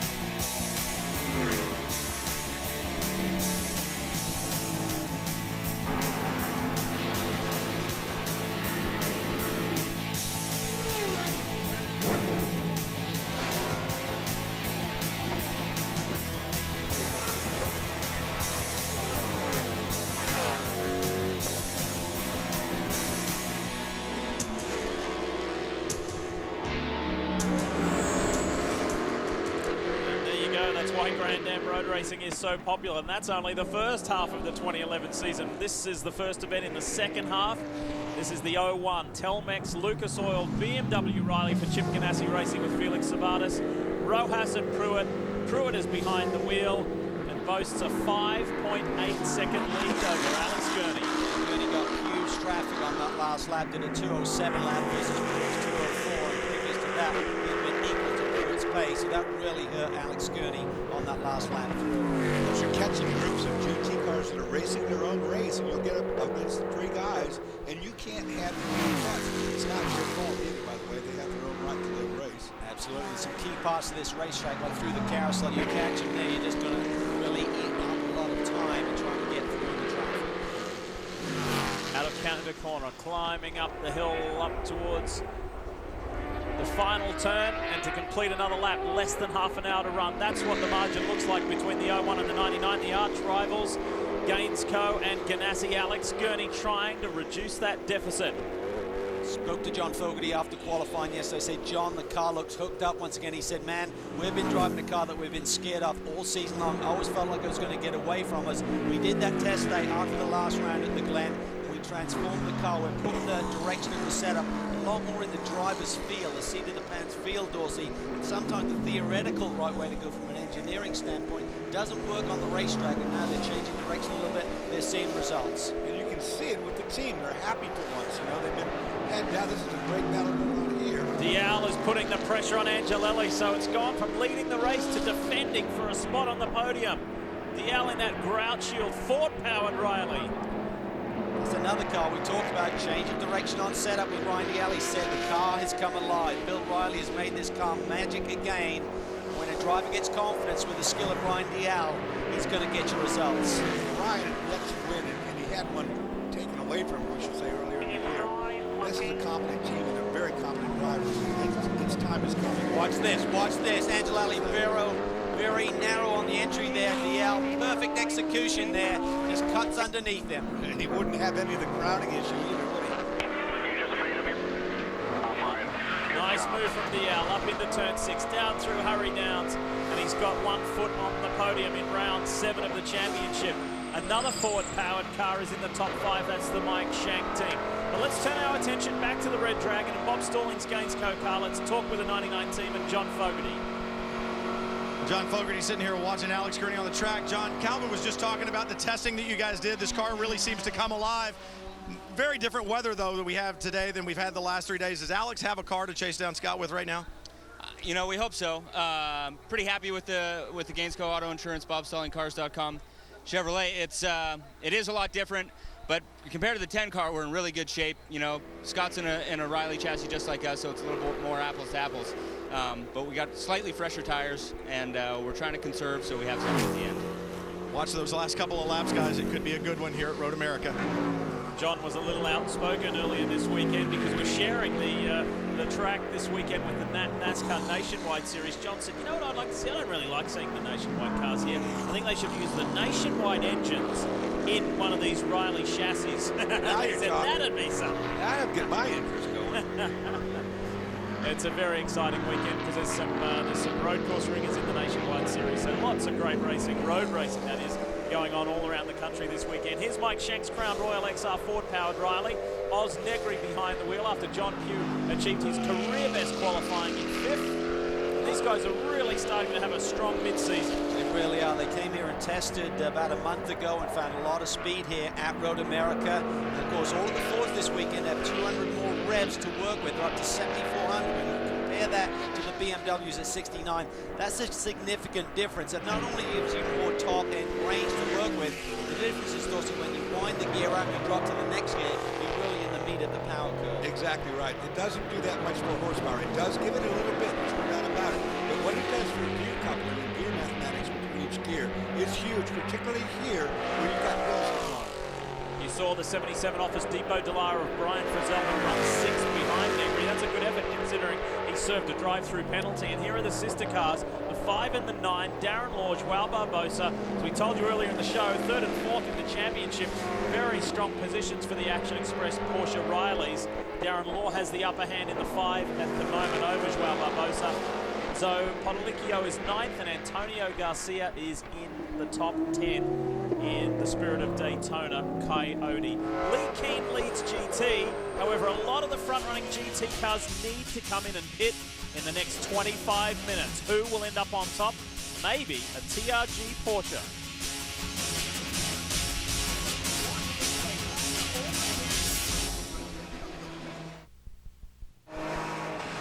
Quick reminder about the car show. It premieres July 13th at 10 p.m. Eastern, right here on Speed. It's displaying a serious love of cars and a seriously funny point as well. The car show, nothing is off limits, and that premieres July 13th right here on Speed. We're back at Road America.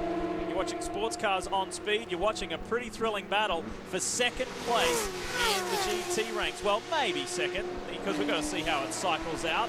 But things are looking good for that TRG Porsche. For Lee King, Craig Stanton, Jordan Taylor and Bill Auckland ahead of Spencer Pumpelly. We're expecting them to come in. They're going to be stretching things a little too long, even if they do get a caution. This is the 31 Whelen Corvette of Eric Curran, who's fighting off John Edwards and Jonathan Bomarito. Now, there's a problem if you're in that 70 Speed Source car because 42 ahead was last year's number 70. It's the Rolex 24 winning car, and John Edwards used to drive for Speed Source, so they're like, hey, aren't you on our side anymore? Speaking of on your side, John Edwards and Jonathan Bomarito were teammates in the same car at Watkins Glen the last round of this championship, so they know each other well. Two young guns really making their mark in Rolex competition. Are you my friend this week? Are you my teammate or I gotta beat you? Well, they're part of the Mazda family, but they're definitely opposition here. And during the break, we saw some great racing, particularly through here.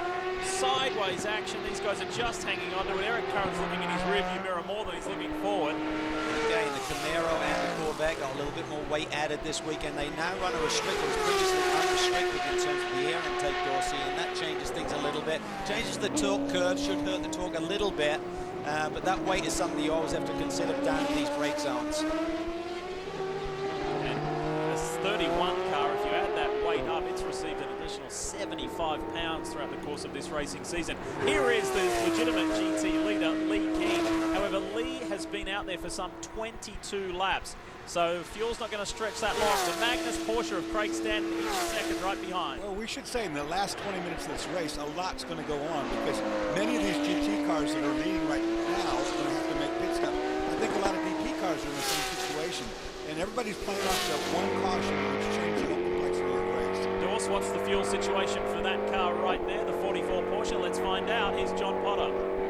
John, as we get to the closing stages of the race, Craig's been behind the wheel without hitting pit lane for quite some time. Are you good to the end? Well, we'll have to see. You know, we're rolling the dice a little bit. We're hoping for a caution, but you know, other teams have been lucky this year. Maybe we'll get lucky. We'll see how it goes. Just about 20 minutes left in this race. A lot of strategy playing in right now, Brian Till. A lot of strategy indeed down here with Ricky Taylor. First of all, Ricky, congratulations on the pole. That was spectacular. You had a good run early. The complexion of this race is very strange, isn't it? It's a very difficult race. I think a lot of different strategies going on right now. I think a big part of it's going to be tires once we get a little more into the closer to the finish. Max has about 6 laps less laps than Pruitt does right now, but I don't know. We struggled a bit, lost the day on Wednesday due to an engine change, so we're like a day behind on setup.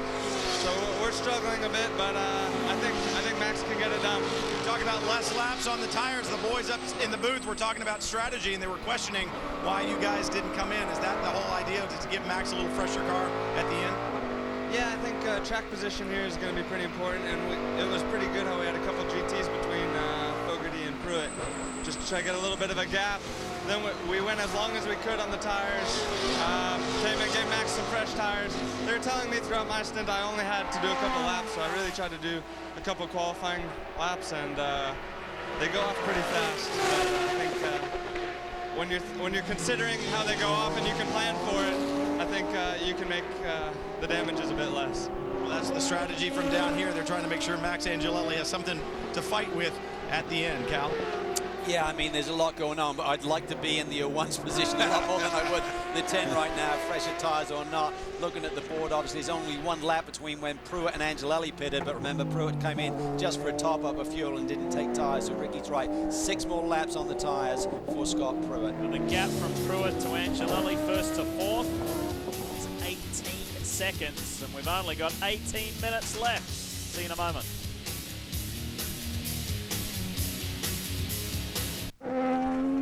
Closing 15 minutes of the visitflorida.com Rolex Sports Car Series 250 Road America. The reason we're showing you the defending co-GT champion Jeff Siegel, he was involved in a little skirmish. See what you make of this. Down to turn 5. Now take a look. It's so far good. Now I'll push you a little bit, but you think it's over? It's not over. No, I'll take you out now. Dane Cameron there made the move to the outside, tried to move it back to the middle, and Jeff was having none of it. And unfortunately, let it go a little. You know, you could have got away with the first one as an incident, but the second one was definitely not an incident.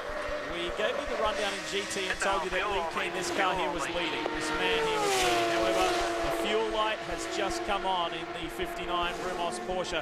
He's got 5 more laps on track than the car immediately behind. And you keep looking down the order until you get to the TRG Porsche of Spencer Pumpel.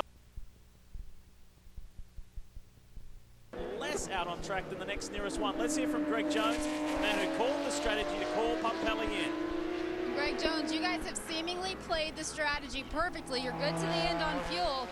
You still think so? No, I don't know. We'll have to cross our fingers. We definitely need it to stay green here. It looks like some of the guys in front of us are having to come in. We do have a little bit of left front damage.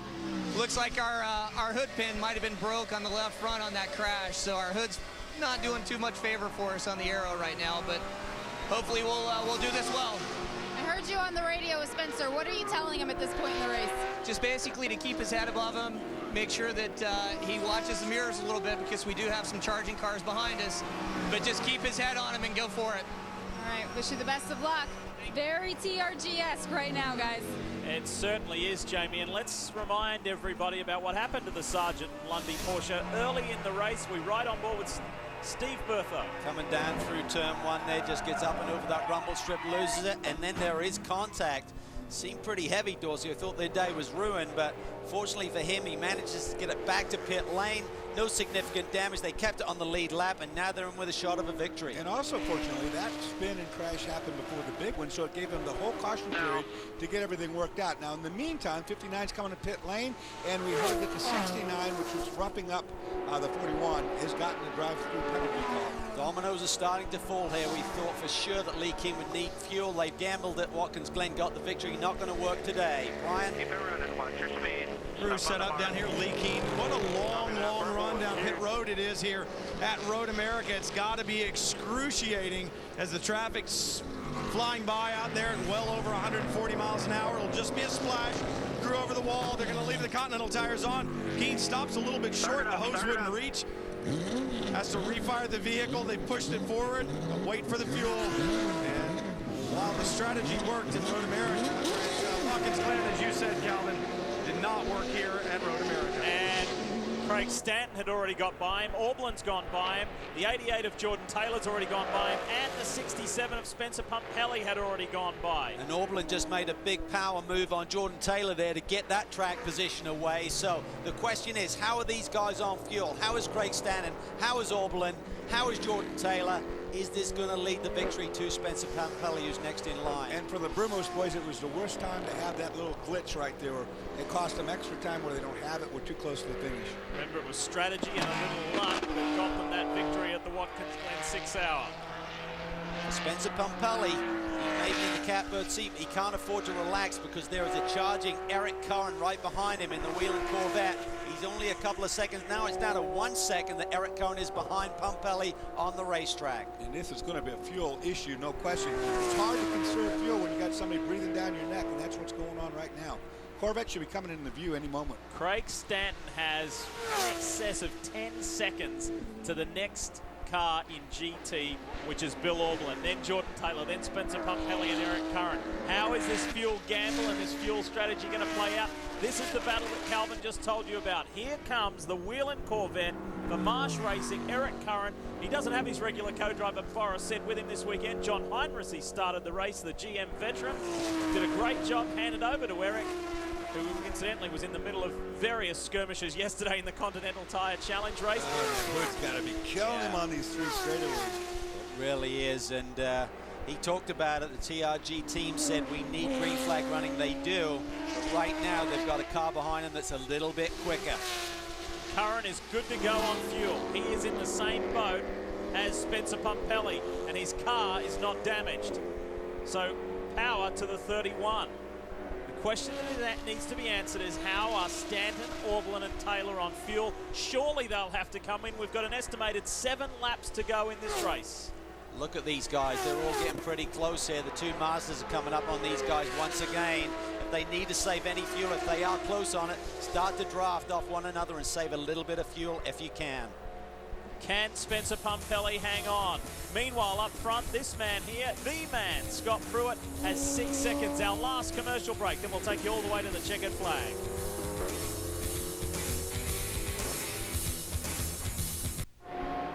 Back to the checkered flag, and you see the 44 Magnus Porsche of Craig Stanton exiting pit lane, but he has lost numerous positions. This is a fuel race. There is the 59 machine. Here comes Bill Aublin out. He needed a splash. Jordan Taylor in the Autohouse Camaro stayed out and inherits the lead of the GT class, but surely the big Chevy Camaro will need to come in as well. Well, we've seen Jordan perform some magic this year, but he'll have to perform some magic on fuel strategy, and have saved a lot because he was really in a similar boat to both Craig Stanton and Bill Aublin in terms of when he pitted. He's going to reserve, he said right there, so his lights come on. You can't conserve around Elkhart Lake with these big, huge hills. There's just no way. Jamie, you got more on the 88? Well, I just checked in with the Auto House team, and they said right now we're in conservation mode. We're not sure yet if we're going to come in, but right now they're just going to gamble. Well, he's been out there for some 24 laps. The next car closest to him is Spencer Pumpelly, who has 5 laps less out on track. So it's going to go the way of Spencer Pumpelly, Eric Curran and John Edwards. That'll be the fight for the 3 podium positions as it stands with 6.5 minutes to go. Remember, this is over a 4-mile length lap here. So if you're on reserve, that's an awfully long way to go. Most of these reserve tanks in these cars give you about 1 lap. You haven't missed anything up front. It's Pruitt, Gurney, Dial, Angelelli is within a second and a half of Ryan Dial for that final podium spot. Then Negri and Darren Law. We're hearing what was said was they're telling him to drive that car until he hits reserve. He's not on reserve yet. Keep it going until you hit reserve. Then that means you're going to have to come in then. And then you need that fuel pickup to really be working. There's a long lap here of 4 miles. Remember, the pit lane in is uphill, so you're not going to roll into pit lane. You've got to make an accurate call on that. So this theoretically could be the battle for the lead of this race. Pumpelly has that position right now over Eric Curran, and those two masters are not too far behind. You got to think though that the Porsche's going to definitely suffer on its top speed ability with that hood up like that. Imagine sticking your hand out the window at 55 or 60 miles an hour and that force, and then to think what they're doing at 160 miles an hour. Do you think Kevin and Deborah Buckler out there in Sonoma, California are screaming at the television right now? Look at this. The Whelan Corvette in second place there. Well, not effectively second just yet, but vying for that podium spot, has a best result in GT competition in Grand Am of 5th. That was earlier this year. Last year, 9th. It has never been on the podium. I feel for Boris Said not being here. He'd love to share in that success in the final 5 minutes. We wish Boris all the best at Infineon Raceway next week, tomorrow I should say, in the Sprint Cup. Boris is surely watching as well. Spencer Pumpelly pumping the brakes there, Calvin, means that he's probably getting a long pedal and he gets loose. Yeah, he gets in there really deep. If you do start to get those brakes going away on you, don't necessarily keep the same brake bias and balance when you get to the corner. So Curran may be having a stronger car here right now. We know that Spencer Pumpelly's car is damaged. It's got some aero problems. Now he may have some brake issues too. Yeah, Spence definitely pumping the pedal between the corners to get the pressure up, but you're right. It's not always the same bias once you get down to that corner. This Daytona prototype Vos Negri may be helping Spencer Pumpelly out here a little bit. Have to see how that affects the 67 car when he gets around him. There's Mark Wilkins in the Jam 88 car once again, having a good solid run, but many laps down after the problems earlier in this race for that car. Even the prototypes just late in the race dare not go on an outside pass around that carousel, get in the flag, and go shoot the shot the weeds here. Through the kink. And another prototype, that is Mark Wilkins, may aid Spencer Pumpelly as well. Now Eric Curran has a clear view of him. How much longer can Jordan Taylor and his Autohouse Camaro stay out there? That's another question that needs to be answered. Yeah, he's got to be getting really close. That Camaro has to almost be on fumes. He's probably got a couple more laps he's got to get through here to see that checkered flag. Here he is as he comes up this front straightaway. They're rolling the dice. 3.5 minutes to go. Remember, these are the championship leaders. You can't afford to throw it all away, be stranded. 2 laps to go, about 2 laps to go. Marcus Hasselgrove will be crunching the numbers for those guys. He'll know where they stand. Here's the gap from Jordan Taylor back to second place Spencer Pumpelly and Eric Curran. John Edwards, Jonathan Bomarito, and Stanton has now come back into the mix. Look at the green and white Porsche. And it's fast. Yeah, he's looking feisty. He is looking like he's got a good race car. He wants to get back in this mix. The win is not out of the question yet for the Magnus boys. Guys, I'm standing up at the far end of pit lane covering a lot of Daytona prototypes, but you talking about the GT battle, I listen to it when I come by. Jordan Taylor is off the throttle before the end of pit out. The other guys driving it full throttle down to like the 3 marker before they go to the brakes. He is doing everything he can to save fuel on that 88 right now. And Dorsey can a little bit. He's got a 10-second buffer over the TRG machine. And that's a good thing. That 10 seconds, he's going to have to use that up in a very, very timely manner. By getting out of the throttle, using these hills, these downhills, coasting the car. Chips are all in right now. Yeah, they're all in. You're going for it. I mean, if he has to make a pit stop, he's going to lose a ton of track time. That's how you save fuel, just getting out of the gas before you get to the brakes. Around here at Road America on the downhill runs, you can do that. Down at turn 5, just roll out of it early. Short shifting doesn't save you much. Just getting out of the gas pedal. Look at the nose of Curran's car. The 31's got a dent. Wasn't there a lap ago. You know where that came from. There's a bit of tyre wear starting to come into effect here as well. And Jonathan Bomarito back in that 70 Mazda car has just seen the rearview mirror and said, where did that Porsche come from? Where did Stanton come from? He's coming, buddy. I'm telling you, Craig is really driving right now. But catching and passing, as we always say, is 2 different things. Haven't missed anything up front other than Scott Pruitt lengthening his advantage over Alex Gurney. Dial is still 3rd, Angelelli 4th, and Negri 5th. Spencer Pumpelly, he has so much experience. He's using every ounce of it right now. Meanwhile, up front, talk about experience. Pruitt looking for his 4th win of the year. Pumpelly went to Le Mans for the first time. What did he do? His car led there until engine problems on debut at Le Sart. Right now, he wants another victory for Kevin Butler and his team in Rolex competition. Remember, it is the Rolex 24 at Daytona winning car. 1 minute 15 to go, and Jordan Taylor stays out again. One more lap. Can he do 4.048 Here they come, though. They're so much closer. Get reserve. Let me know when you get your fuel alarm. Wow, if he hasn't seen it, he could be good to go. If he hasn't seen that fuel alarm, key is going to be, where is Scott Pruitt on this? When do we see the checker? We're now hearing he may be on reserve in the 88 Camaro. Better pick up every single drop. Oh, trouble here. That involves, that involves Dane Cameron and a 41 Mazda. The 49 Salem Mazda of Joe Nonamaker. And we can answer one question. It's going to be a dramatic finish. Yeah, yes, in GT. It's a little more comfortable for the overall victory for Scott Pruitt and Memo Rojas. But this is crazy stuff in GT. Jonathan Bomarito has got around John Edwards. Look at this, but he wants it back. Talk about nose to tail. They are trading paint going down towards turn 5. And that's what you do here. Is big grab up the Tucks it inside. under. Edwards tries to tuck it under. Here comes Stanton. Watch for the Porsche. Watch for the Porsche on the inside. He may get one position. Couldn't quite get side by side with Bomarito. Turns him.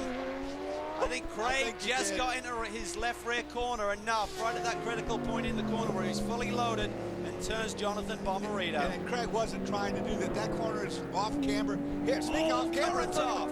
Current goes wide. They're running into major tyre wear issues here. Late in the race, we've seen beautiful sideway action, four-wheel drifts, big oversteer. But now that it's getting to the pressure stage on this final lap, so your question's been answered, Cal. Pruitt has crossed the line. Jordan Taylor could just do it. Oh, 2 hills for him to climb to get him home.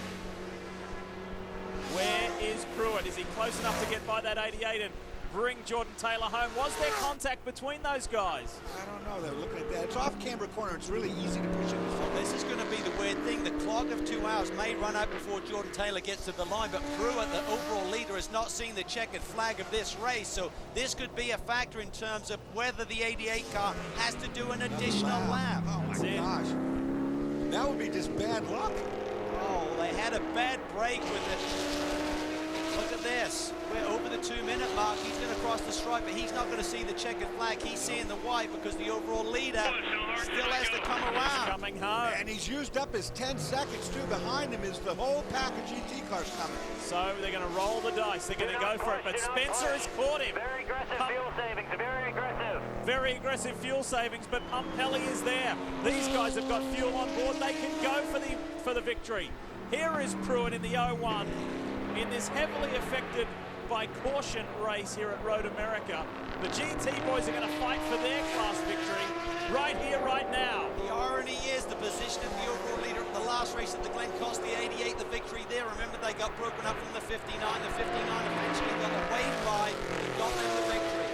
Unbelievable. Well, you can't feel concerned. Now, here comes Pruitt. Grand Am back at Road America for the first time in a decade, and the defending champs get the checkered flag at Road America. Pruitt and Rojas victorious, and the gang have come to grab the 88. Taylor is out of fuel. He did a superb job in saving, and just unlucky where the overall leader was to this race has cost him the win. Can he even get to the line? As it's damage control now, how far back will he drop? Here comes Stanton. He'll get by easily. Will we see a big maneuver from Eric Curran on the Porsche of Spencer Pumpelly? Look at and Edwards. What has John Edwards got in that 42 Salens car, the pole-sitting car?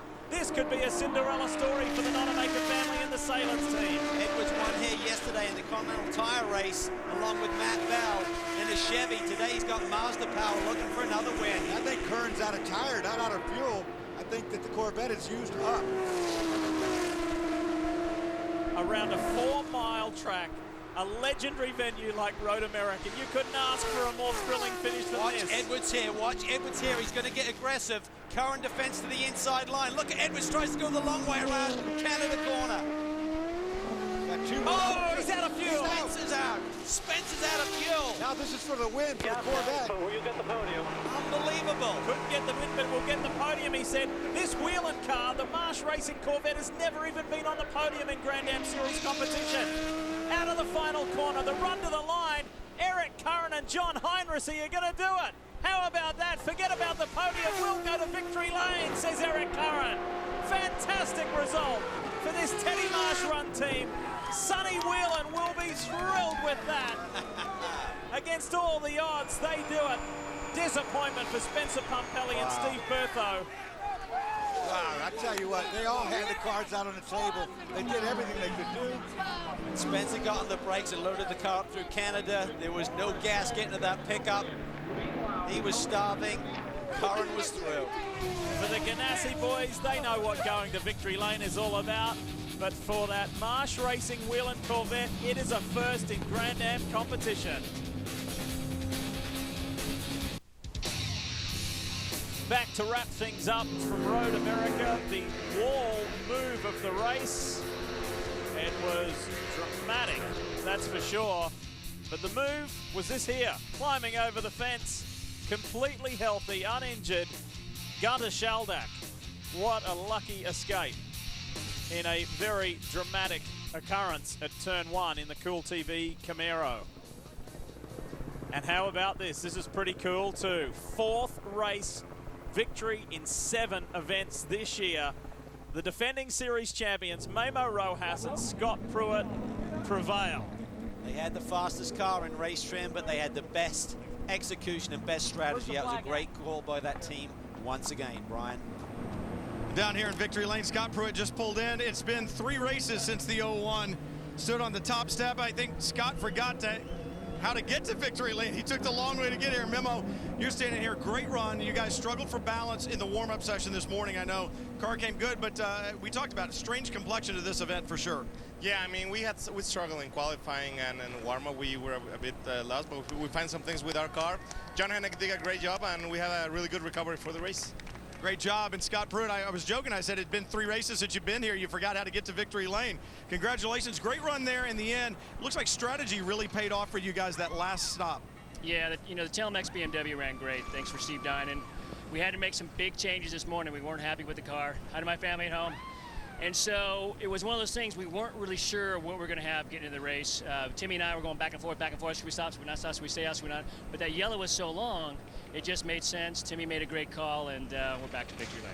Back to victory lane from one team who knows how to be here and has been here a lot before to somebody that it's a brand new experience for. Jamie? And Eric Kern just climbed out of the car and he said to his team, "Are you guys sure that we won? What does this victory mean to you guys?"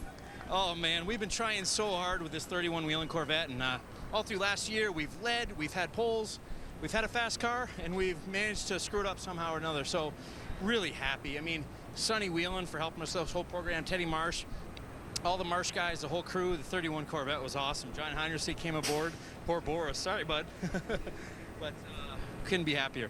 Team splashing water on him right now. These guys are excited. But Eric, as you look at the struggles that the team has been through just to make it onto the podium, nonetheless, victory lane, how proud are you of your team today? Oh, it's excellent. It's excellent. Man, we came so close so many times. So this is great. I couldn't believe that we won. I said, you guys said 4th, not first, right? We're in 4th? No, first. So really excited. This is great. I can't believe that we ended up this way, so it's excellent. A lot of hard work by these Whelan guys and the Marsh guys for all through last year, this year. And maybe we don't need Boris anymore. We won't tell him you said that. Congratulations, Eric. They're good mates, and we know that Boris will be watching out in California. First Corvette victory since Montreal last year. There's Jordan Taylor. He fought valiantly to the end. 5th place for the Auto House Camaro of he and the guys. And look at that. That's how dramatic it was for Spencer Pumpelly and Steve Bertho needing to get brought back to pit road on the hook. So what a crazy finish in GT. 3 passes for the lead on the final lap. 4 points now separating Jordan Taylor, Bill Lester, and the Brumos boys. Billy Aublin, Paul Dall'Alana still in the mix. It's spread out a little bit, though, in the top 5 from 14 points, blanketing the top 5 to 20. Let's have a look at Daytona prototypes and see how it's looking up front. Well, as we can see once again, Pruitt and Rojas stretch it out. They had 19 coming in. Now it's up to 24. And these other teams can't afford to let these guys execute like that and stretch the championship lead again. It was the 35th Rolex Series Daytona prototype for Scott Pruitt. It was the 22nd for Rojas and 22nd as a partnership together. The 36th victory for Chip Ganassi's squad.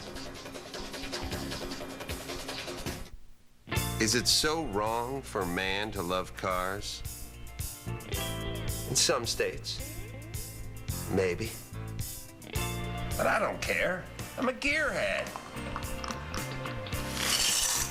That's why I'm hosting the Car Show, where we talk, live, and breathe everything cars.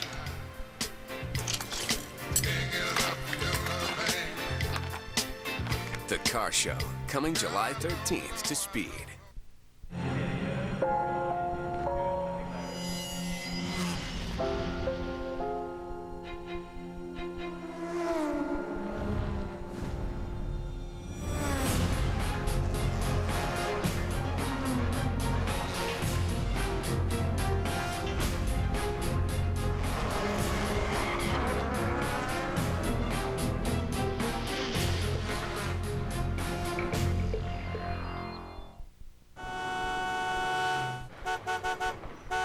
What? Tommy fell down a well? Tommy's stuck in a cave. Where'd he get a balloon? How'd you get trapped in the belly of a whale? Introducing the new Chevy Silverado HD. I didn't even know this town had a volcano. Motor Trend's 2011 Truck of the Year.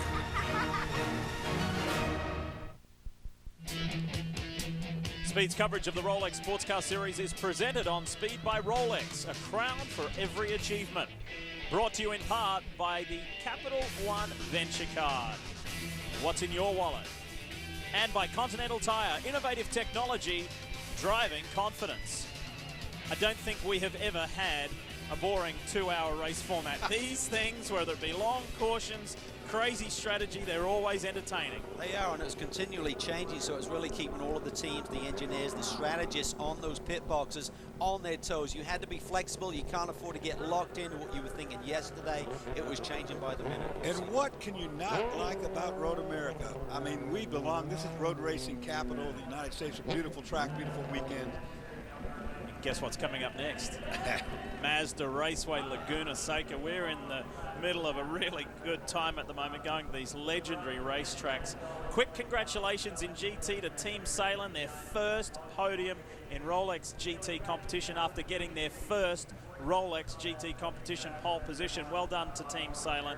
And there's so many storylines leading here, but the one that remains constant is everybody is chasing Ganassi. They are, but I think the real irony is in the GT class for the 88 car, second weekend in a row with the position of the overall leader cost them victory. Unbelievable. Jordan Taylor did a brilliant job saving fuel, but having to go that additional lap just cost him the win today. Guys up for a double brat? There it is, the home of the brat, isn't it? I'm on by. And stay tuned to speed.com for all the updates on the Grand Am Rolex Series competition, including the status on this man here, Joe Foster. We hope that he is okay. He's gone to Milwaukee for medical checks. Dramatic scenes here that caused a very long caution period. It was one to remember. First time for Grand Am back here in a decade. And it was worth the wait, wasn't it? Some crazy, crazy stuff. Glad you could be with us to watch Sports Cars on Speed. Grand Am continues. Next up, it's Mazda Raceway Laguna Seca. We look forward to that. Thanks for being a part of it. Hope you enjoyed Road America.